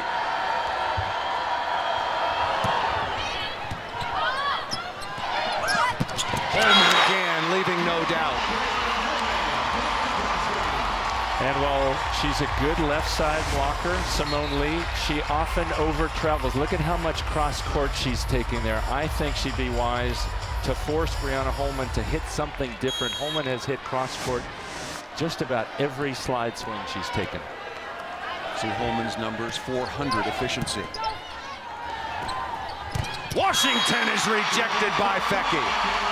Big block by number 2, Michaela Fecky, the 10th stuff block for Nebraska. Timeout called by Penn State. Take another look of that big stuff block right on time if you're a Nebraska fan. It's the same kind of move that I was talking about. I would think Simone Lee would be better off making against Nebraska's slide hitters. Michaela Fecky stopping short and reaching back to her right, taking the seam there, causing a stuff, a rare stuff. Remember, Haley Washington has great vision. She almost never gets blocked, which is a big part of why she's hitting over 500 on the season. Nebraska on top, 16-14, must-win situation here in this first semifinal. ESPN has a triple header of bowls on Saturday, 1 p.m. Eastern Time. R&L Carriers New Orleans Bowl, Troy versus North Texas. Then at 4:30, the Gildan New Mexico Bowl, Marshall and Colorado State. And then in the nightcap at 8 p.m. Eastern Time, the Raycom Media Camellia Bowl, Middle Tennessee versus Arkansas. It's college football bowls all day long coming your way on ESPN. Karch Garai, Holly Rowe, Paul Sunderland back with you. Of course, this is just the first of 2 semifinals still to come. Stanford and Florida, the number 2 and number 3 seeds. Florida back in the NCAA semifinals for the first time in 2003 in the Stanford Cardinal. There is senior Moretta Lutz out of Houston, a returning All-American, and the ESPNW Player of the Year, Catherine Plummer. And the most exciting player in all of college volleyball, Morgan Hintz. They are still to come. And don't forget to stay with us during the break between, and there'll be half an hour between the last ball down and the start of the next match. Tiffany Green, Nell Fortner, and Hall of Fame coach John Dunning will break down this opening semifinal and preview Florida and Nebraska. Coming out of the timeout, Nebraska on top 16-14. Coach Cook makes all the serving calls, so he has called that Nebraska serves to Simone Lee. And off the defense and out of bounds, a touch called against. I think that got Michaela Fecky on the way by. She's standing in the no-go zone. She sure is. The DMZ. Look at this. Oh, look out. That is a tough spot to be when Simone Lee is swinging one-on-one. Got to be careful how often you leave her with just one blocker. Tight pass saved by Hunter. Slam dunk.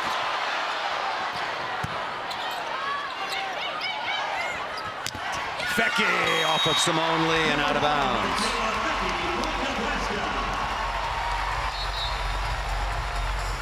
Fecky now with 15 kills. Remember 2 years ago she was the tournament semifinals and finals outstanding player when Nebraska beat Texas.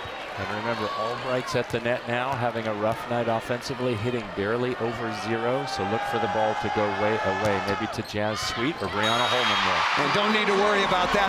Another ace for Nebraska. That is ace number 9. Fecky is one of their best servers, and she can hit rockets. Now, Penn State's going to pass with just 2. We'll see where Coach Cook chooses to have her serve. Wow, that just ate up Simone Lee. Ooh, that's tight. Sweet, nice turn. Cross body against Simone Lee, and now Nebraska again in a must-win situation, trailing 2-1 on top 19-15, and Jazz Sweet has been superb in this pressure cooker of a national semifinal against a program the likes of Penn State. Hitting almost 400, really impressed with her choices. This time going off that left hand, that outside hand of Simone Lee. But when Simone Lee is blocking one-on-one, then Sweet will blast the cross court because there's a lot more daylight to attack. The number 12 recruit last year out of Tecumseh, Kansas, and had 11 kills on 30 swings in their regional final win in Lexington, Kentucky, over a very, very good team out of the SEC, the Kentucky Wildcats. Michaela Fecky again. Remember the big stuff block that she had against Washington kind of changed the momentum here of this 4th set, and there's another. Yeah, and when they need a kill, we talk about it in volleyball. You've heard the term in football, the red zone, but they want to get the ball to Fecky late in the game. That red zone, she takes all of these monster swings. She was so confident as a freshman as the most outstanding player, one of only 3 ever. And the red zone is just anytime the score is 20-20 or later. We're at 19-15 right now. Nebraska, if they can score a few more times at her service line, she may not even get back to the front. But if Penn State comes back, it'll be good timing for Nebraska to get Fecky back up at the net. Holly, what have you got? Well, you talked about her being the MOP as a freshman, but she had other good players around her that teams were trying to stop, so she benefited. Last year, she had the Rolfson twins, and this year coming in, she knew she would have to take over as the emotional leader of this team. It took some time for her to come out strong, but here she is, playing at her most confident self. She is the leader of this team, and she loves this new role that she has had to take on her shoulders. And Holly, look at that double-double. 16 kills, 16 digs, as well as some service pressure. That's a tough serve.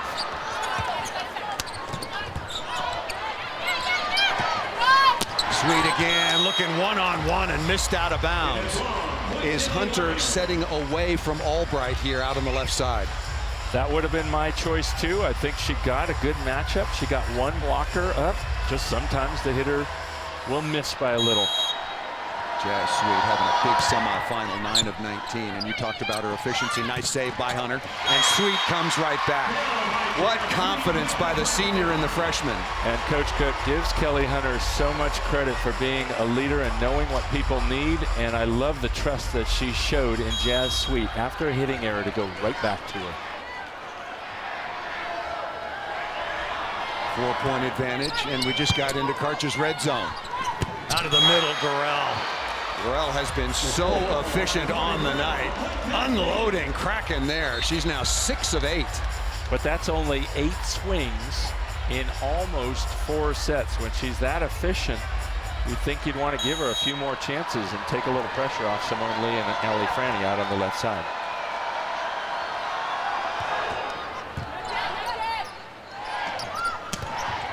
Albright off the edge and out of bounds. But to that point, you look at the good or perfect pass percentages for Penn State. They're only at 38. There's your answer right there for why Gorell's not getting the ball more on the other side. 50% perfect pass for Nebraska. Here is Townsend. Cornhuskers leading the Nittany Lions 21-17. Nebraska is just serving rockets. Another point scoring opportunity. Albright one-on-one. Phelan with a rejection.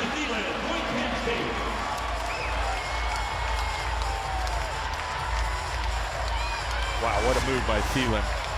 Again, getting left by herself, but reaching to her left. You want to make late moves as a blocker and surprise your hitter. Very easy serve by White.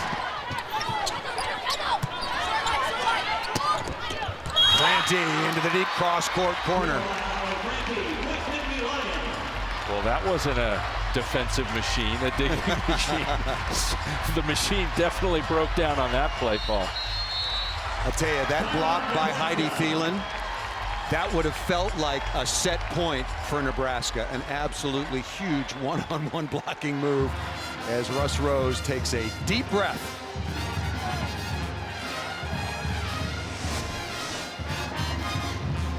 Yeah, the digging machine broke down, stopped both players. Thought the other one, Michaela Fecke, wants to defer to the defensive specialist, Kenzie Maloney.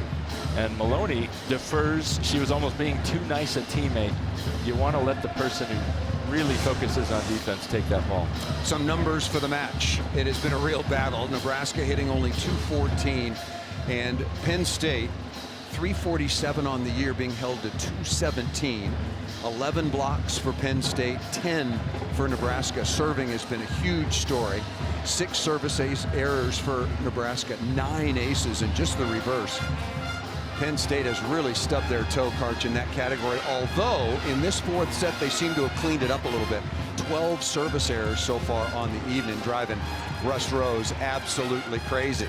We've got a timeout here, and again, Nebraska in a must-win situation. They won the opening set, and then 2 very, very dramatic do-set wins for Penn State, 25-23 and 26-24, and now in the red zone. So it's Fecke time, but she's got to get to the front court, although she is available in the back row. It's Fecke time for Nebraska, and it's Simone Lee and Haley Washington time for Penn State. Those are the big guns that they rely on and have all season.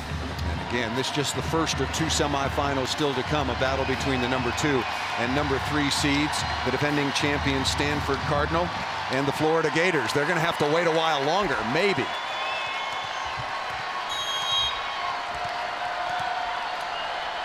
Interesting. Nebraska puts Annika Albright in the middle of the court. Shank pass, a service winner here for the libero, Kendall White. And those littles have been serving tons of trouble. Now they bring Michaela Fecke into the service pattern. Interesting, Michaela Fecke's in the back row, but it looks like she's in the front row. Albright in the middle trying to serve. Albright touches that ball, and then she'll go to hit. Albright rolling over the top into the middle. What a delicate roll shot dialed up by Annika Albright.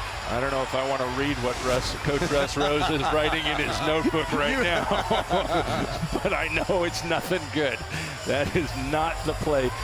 Penn State did everything right on this play. They serve tough, they make a trouble play for Nebraska, and then they let them off the hook. And Coach Rose not happy. Watch for Washington. She was talking to Dietering and absolutely demanded the ball. She went over to Dietering, number 15, Washington did, and said, if we're in system, get me the ball. And she got it. Good choice. Michaela Fecke back up at the net for Nebraska. Dietering has had some nice service runs. I'm guessing Haley Washington in the middle. Is this going to shade to her right? No, she doesn't. Stivrins is dug. Simone Lee out of the back court. What a dig right on target by Nebraska. Wow. These teams are just going at it at a really high level. They got the machine back, started it back running again. Perfect control. Kelly Hunter doesn't even have to move to make this set, or if anything, she moves a little forward, but you always want your setter moving forward rather than back. That was Sydney Townsend, number 7. Tough serve again.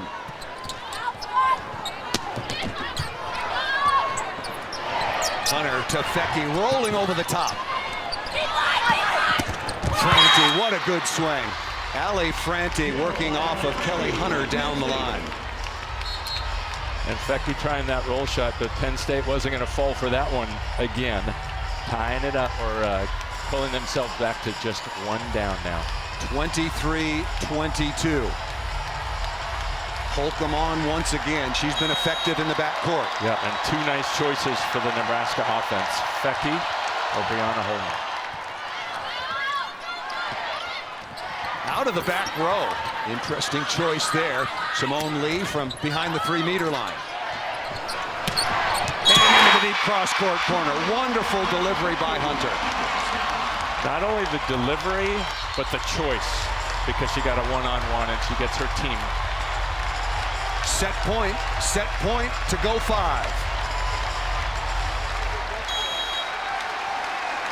Hunter looking over at the sideline to get the area of the court that she's to attack with her serve. And serves it out of bounds. 24-23, but another set point. If you're Hunter, Karch, and you assume that Nebraska's in system, where do you go? You've got 3 nice choices. Jazz Sweet's been having a great time, a great match. Fecky's good in red zone, and Brianna Holman in the middle. Coming out to Sweet. No, into the middle to Holman. To Lee for the tie. And missed it out of bounds. Simone Lee is, they called a touch. Simone Lee said right away. And Tyler Hildebrand and John Cook are asking the Nebraska players, did you touch it? No challenges left for Nebraska.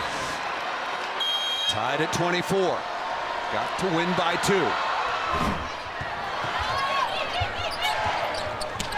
Sweet finding a small hole. Jazz Sweet again when you had Fecky on the right side, and Fecky will go back to serve. She has an ace so far on the night. Yep, one of her last serves. Set point again for Nebraska.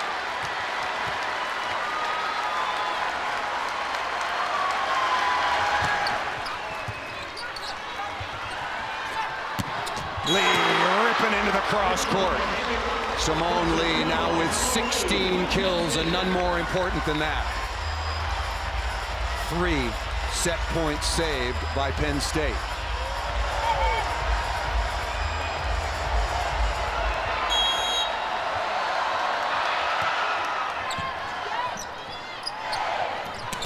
Albright is rejected. Heidi Phelan with another stuff. And now a match point for Penn State.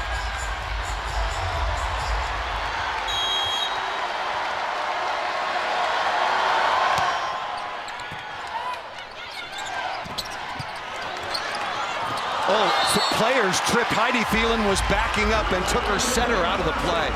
Wow, and that ball was Doug Karch right in the sweet spot. You almost never see 2 players, Phelan working to get out of the way, but running right into the path of where that dig went. How's that for a match point lost? An incredible break for Nebraska. Kenzie Maloney, the libero back at the line. Remember, 3 aces early in this match.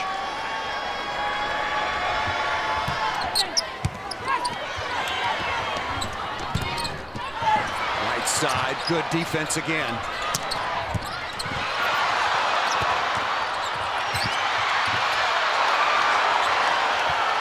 Free ball for Nebraska. To Sweet, dug again by White.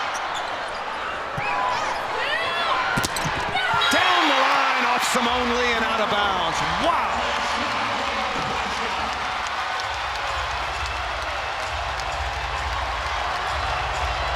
Set point number 4.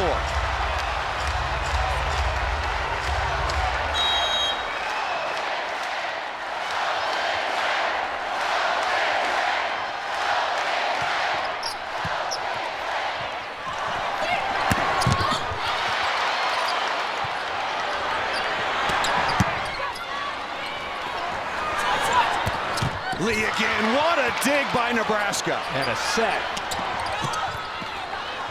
Lee out of the play, tough chance here, coming to Phelan. Stuffed by Nebraska.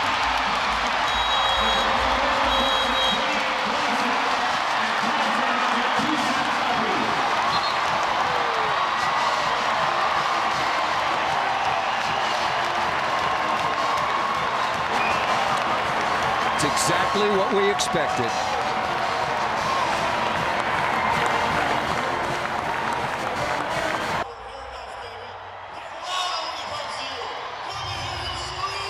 Nebraska and Penn State tied at 2 sets apiece. The last 3 sets battling to the wire, Karch, at deuce. And the level of play has been as we expected. And you would not expect anything less from the co-Big Ten champions, each only 1 loss. First, Kenzie Maloney hitting the floor and keeping the ball alive. And then Penn State with multiple digs and saves in the backcourt. Jazz Sweet's going to crush this ball, and Kendall White just says, thank you, keep coming at me, but they can't stop Jazz Sweet, huge as a freshman. And remember, Nebraska had a match point, and they had a dig right on target, and it was misplayed because of the collision. That was the set point, finally won by Stivrins, and we're going to play 5. Remember the 5-set classic we had last year, Karch, in Lincoln, Nebraska. Nebraska came out on top in that 5th set. Remember, 15-point tiebreaker. Each team with 2 timeouts will change sides at 8, and maybe critically important, I'm being told officially that both teams have 1 challenge. We had Nebraska being out of challenges, but that could prove to be a very, very important factor. Back with Karch Kirai, Holly Rowe. Be sure and stay tuned. Half an hour between the end of this match to the start of our 2nd semifinal between Florida and the Stanford Cardinal. Join Tiffany Green, Nell Fortner, and Hall of Fame head coach John Dunning as they will analyze this match as well as look forward to the 2nd semifinal. Penn State, well, they only lost once all year, so I would imagine their record in 5-set matches was pretty good. And we're underway. To Washington, and immediately stuffed by Stivrins, who scored the set point in the 4th. And a rare block again against HALEIGH Washington, the nation's most efficient hitter, over 500 on the year. Stivrins now with her 7th block in the match. Right side, Phelan is able to tuck that ball down inside. Mental approach, who does it favor going into this 5th set? I don't think it favors anybody. This is just a really hard-fought match, and both teams clearly want to advance and have a chance for that title. And that ball drifts out of bounds. I know it's early in this 5th set, but serving has been a big story. 13 service errors for the Nittany Lions. Penn State certainly the more experienced team. Redshirt freshman on the floor, as long as with true freshman Jazz Sweet, who's been superb. And this serve from Atherton has given Penn State some trouble, but she lets them off the hook with the missed serve. That ball had some good movement on it, but you pointed out, Karch, John Cook has got one of his serving specialists, Atherton, well back from behind the end line, and that one just dropped. It had a lot of good movement on it. Just underway here in the 5th. Last 3 sets have been deuce. Good pass by Fecky. Touch out of the middle by HALEIGH Washington, keeping that ball alive, and the kill by Abby Dietering. Dietering with just her 4th kill on 13 swings. Yeah, and it started with the touch by HALEIGH Washington. Kelly Hunter trying to fool the Penn State block, but Washington getting a hand on it just high enough to make the play. This young woman, Keaton Holcomb, has done a really good job for Russ Rose's Penn State Nittany Lions, but serving another ball out of bounds. Coaching staff on the Penn State sideline beside themselves. Enough to check your blood pressure here. 3 out of these 6 points have been gifts. And service out. 3 straight deuce sets to get to this 5th, and think about the differential, all of those free points offered up by Penn State. Simone Lee tipping over the top. Brianna Holman keeping that ball alive, but Nebraska couldn't chase that one down. Washington again now with 12 kills on 32 swings, but got off to that 0-7 start. And Coach Rose, knowing HALEIGH Washington has missed as many serves as she has, he brings in Claire Powers to serve for her. Tough situation, pretty good serve down the line. Dietering again on the 2nd contact. Powers has come in a couple of times under pressure. She also came in clutch at the end of the fourth set. Powers, a redshirt junior out of Aptos, California.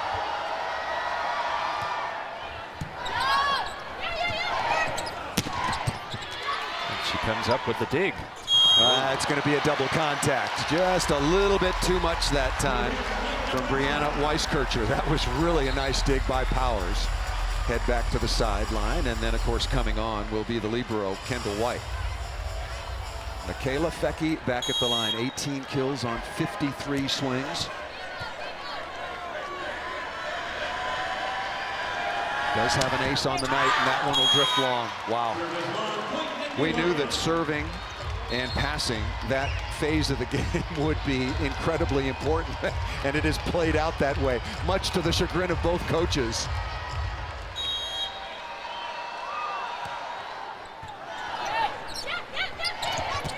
Holman able to put the ball away, and Nebraska back within one. Brianna Holman now with 13 kills on 25 swings. Jazz Sweet, look at the match this freshman is having. 12 of 23, hitting just under 400. Remember, teams will change sides at 8. That ball did not clear, and Durrell, that is her first hitting error. And if I'm Nebraska, I'm not serving number 12 Holcomb anymore. She has been right on target, Karch. The trouble is you have Penn State's two best passers here, so you got to pick your poison. Let's see if they try Kendall White down the line this time. Nope. Good short serve for the service ace. Another ace for Nebraska. And it's been Kenzie Maloney all night long that's been pulling Nebraska back in. It started in the first set, continues right through the fifth. Good choice by Coach Cook to mix in the short.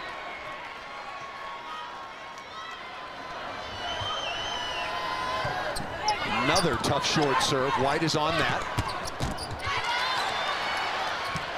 Albright, big momentum swing and turns it down the line. You want to get to 8 first, change sides with momentum, and Annika Albright, named for the great Swedish golfer Annika Sorenstam. She's got a real good short game. A nice finesse there by another Annika. And a chipping game, because this is the perfect chip here. Chip it down the line. She catches Dietering cheating in. So that short game is working really well. Remember, she's taken some monster swings, and they've come back even harder off the Penn State block. So teams will change sides. Play is supposed to be continuous, but we've got a timeout called by Penn State. That's why we'll have a little bit of a delay here. Nebraska on top 8-6 in the fifth set. Back and forth we go. And remember, back to the fourth set, Penn State had a dig. They had an opportunity at match point. Watch what happened. Look at that. Perfect dig. You couldn't ask for anything more. You're right, Paul. It was a perfect dig, but Thielen just wasn't able to change the angle of her run off the net and get out of the way. And there is Stivrins with the set point win. The big young middle blocker, the redshirt freshman out of Scottsdale, Arizona. There is the match summary. Michaela Fecke leading the way. Lee, no surprises there. 10 service aces for Nebraska, and countering that, 14 service errors for Penn State, only 5 aces. We knew that that phase of the game was going to be key, and it has again proven to be exactly that. Coach Cook has done a really nice job of mixing up. He's the one who gives the signals behind his clipboard to server Kenzie Maloney. And try to see if we can not steal, we're not giving it away, but we're watching him to see what he is telling her zone 5, that's deep cross court. They haven't really gotten much success off of the passer, Keaton Holcomb. Ball was set a little bit low, and Stivrins comes through with the 12th stuff blocked for Nebraska. It's one thing to tell players where to serve. It's another to execute under this kind of pressure. Timeout called by Penn State.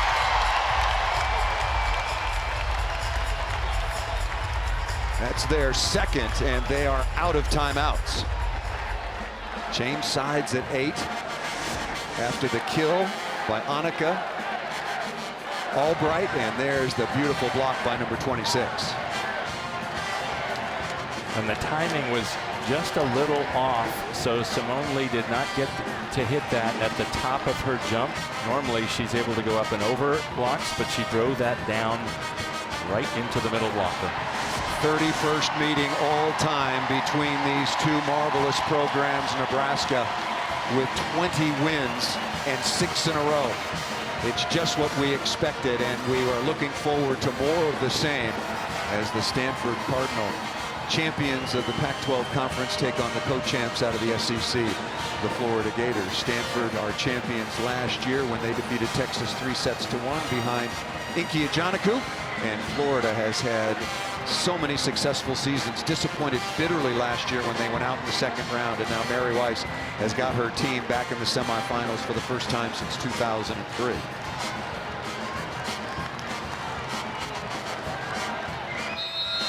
We're being told from the scorers table that that long delay as the teams changed sides was not a charged timeout to Russ Rose and Penn State, so we're being told officially they have one left. That is big. And each team has one challenge. I agree with you, Karch. Play is supposed to be continuous, and it was not.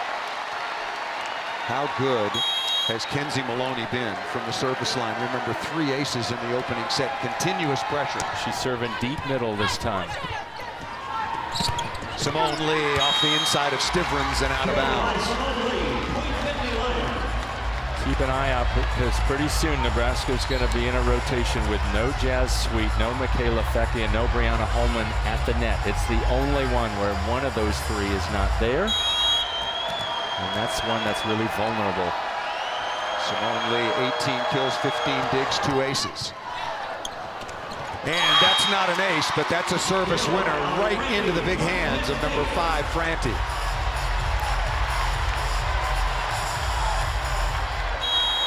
Penn State trailing 9-8 in the 5th.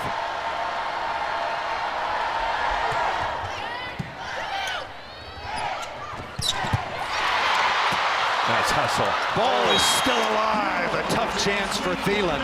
But where does Nebraska go? They go to the freshman Jazz Sweet again, having a big semifinal now with 13 kills. And this is that rotation for Nebraska where none of their top 3 offensive producers are at the net.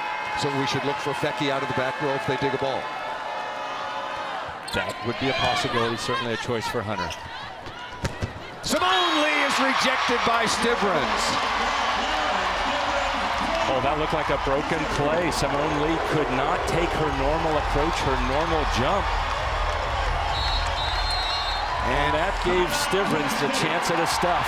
And Penn State did have a timeout remaining, as we were told, and Russ Rose is going to use it right now with Nebraska leading 11-8. What a semifinal. Be sure and stay with us. The second semi, Florida and the Stanford Cardinals still to come. Completely fooled. Simone Lee did not even expect the set to go to her that time. She tried to make something out of nothing, but hit it right into the block for Nebraska, and you don't want to have a miscommunication at 10-8 in the 5th set of the national semifinals. For redshirt freshman Lauren Stivrins, that is her 9th block so far on the night, and very surprising that Penn State would have a communication breakdown like that. There's so many seniors on that squad. Nebraska won the opening set 25-18, and then the next 3 were all deuce. Penn State won the second, third, and then Nebraska survived a match point, and they won the 4th 28-26 to set up this 5th set tiebreaker. There is Stivrins, the number 5 seed Nebraska Cornhuskers. They won the national championship 4 times. Penn State 7, and now Penn State looking up at an 11-8 deficit.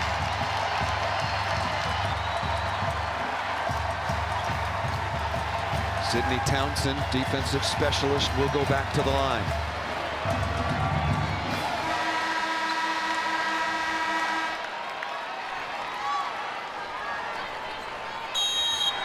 Look at Penn State struggling mightily offensively, and they got a side out right now.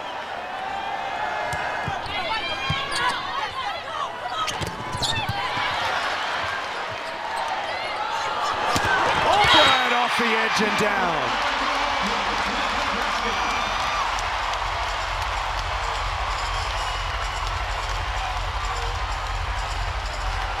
What a good touch at the net, creating the digging opportunity for Michaela Fecky. 19 digs. Tough serve and just out of bounds. Your old charge, Caleb Anworth, in her first year as an assistant coach, dying right now for Nebraska. Oh, this is that vulnerable rotation for Nebraska. There are no Holman, no Fecky, and no Sweet at the net offensively.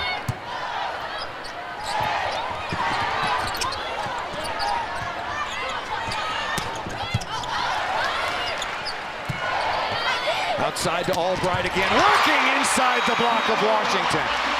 And Annika Albright just unloading into the cross court.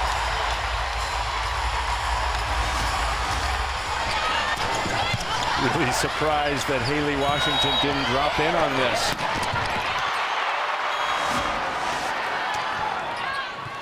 Nebraska 2 points away. There is Washington, leaving no doubt away from Stivrins. Albright now with 13 kills, and that one was critical to give some separation here late in the fifth.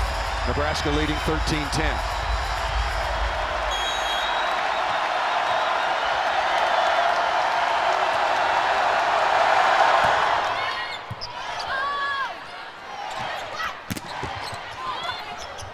Ball could not be played out of the net. Michaela Fecky gets Nebraska to 4 match points.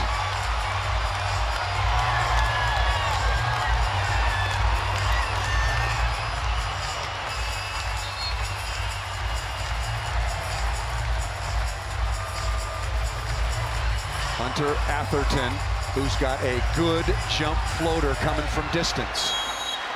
First of 4 match points.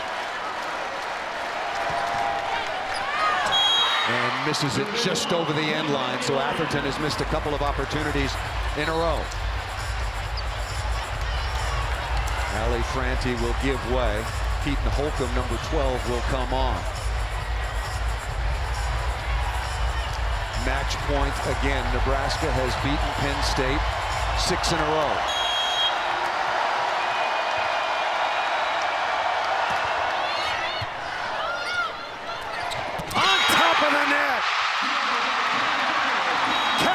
With the winner.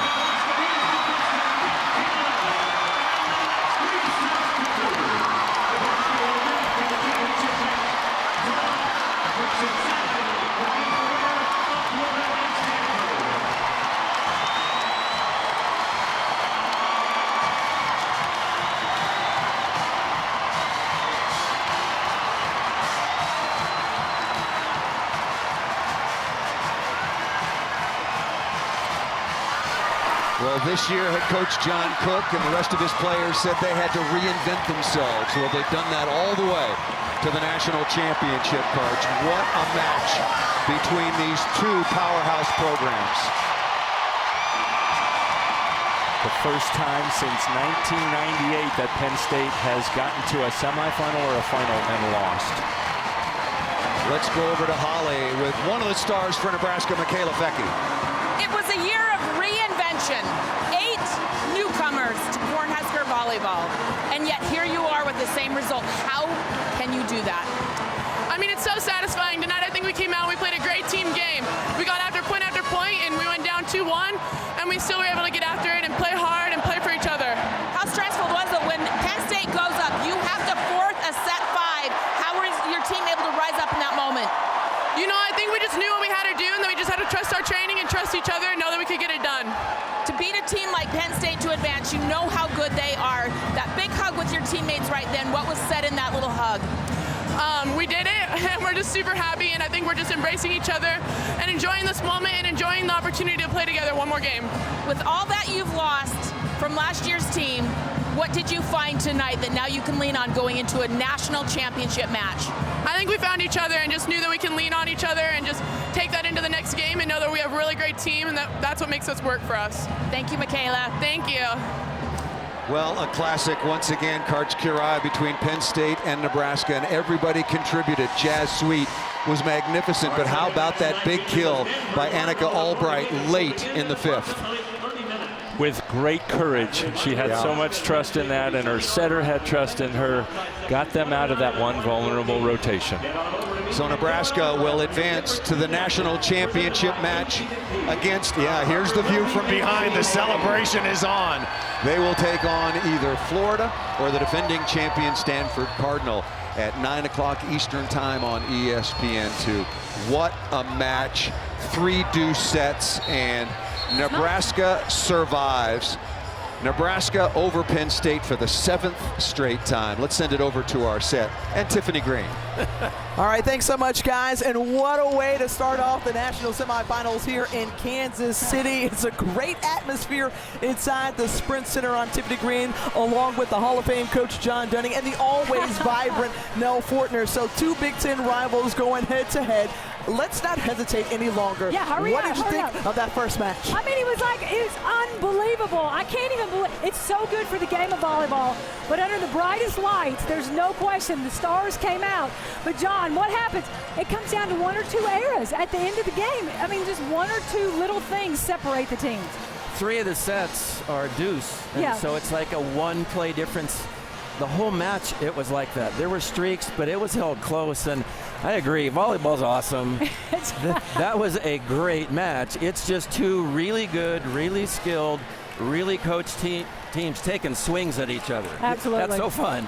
Nebraska taking down Penn State for the 7th consecutive time. Now, these 2 met back on September 22nd, and it was Penn State who was downed at home by Nebraska, but this time it's a much bigger stage, of course, and Nebraska moving on to the national championship. And since that, they've completed the season sweep. And how about it? Our HALEIGH caught up with the head coach and John Cook, and he's got to be feeling good right about now. Yeah. And we'll get to Holly in just a second and the coach, but let's talk a little bit more about, we see 2 Big Ten teams, blue bloods, if you will, 11 national championships between these 2. I mean, this is, like you said, great for the game of volleyball. Yeah. And then, you know, when I've been interviewed a few times in this setting, you know, and thank goodness. And it almost boils down to the same thing every time, serve and pass. The athletes on the teams are both ridiculous. Yeah. They can terminate when they want, but Nebraska won the serve and pass game tonight. They both had to serve tough to make the passers pass off the net so that the hitters could be neutralized a little bit. And Nebraska did it better, but you don't have a choice. You have to serve tough. Penn State just made too many errors. And I tell you, you have to give Michaela Fecke a lot of credit, and Paul was referencing her as the match ended. We saw her early in the season. We saw Nebraska when they lost to Florida. They lost to Oregon. I mean, they were down in the tank at that point. But John Cook told me, he goes, Nell, I am not discouraged. I'm excited about what this team looks like. Michaela Fecke looks like a totally different player than she did at the Vert Challenge. I remember going, how is this kid gonna lead? She's got no personality on the floor. She's tough as nails out here, without a doubt. And just to think that she had to take on this role of a 6 rotation player. This was her first season doing it. There was a lot of ways that this Nebraska Cornhuskers team had to reinvent themselves. Yep. All right, so we'll now try to toss it over to our HALEIGH, who is standing by with John Cook. Well, Coach, that was literally gut-wrenching. I have a tummy ache that was so stressful, but you've been through it so much. How are you reacting in that 5th set? You know, when you get to that point this time of year, you got to let them just play. You know, they're going to find a way, and this team just showed what they're made of. I mean, you know, nobody expected us to do anything this year. You know, it was a rebuilding year, and, you know, why not us? So these guys have really embraced that, and you saw what they're made of today. It was a great match by Penn State. I mean, this is what happens when we play Penn State. It's always like this. So, you know, we bring out the best in each other, and it's a great matchup in college volleyball. You talked about expectations with 8 newcomers. I mean, think about that, Coach. That's more than half the roster turning over. To be now in the national championship match, how did you get here? That's a good question. I don't know. We'll have to talk about that in Mexico somewhere over in January. I don't know.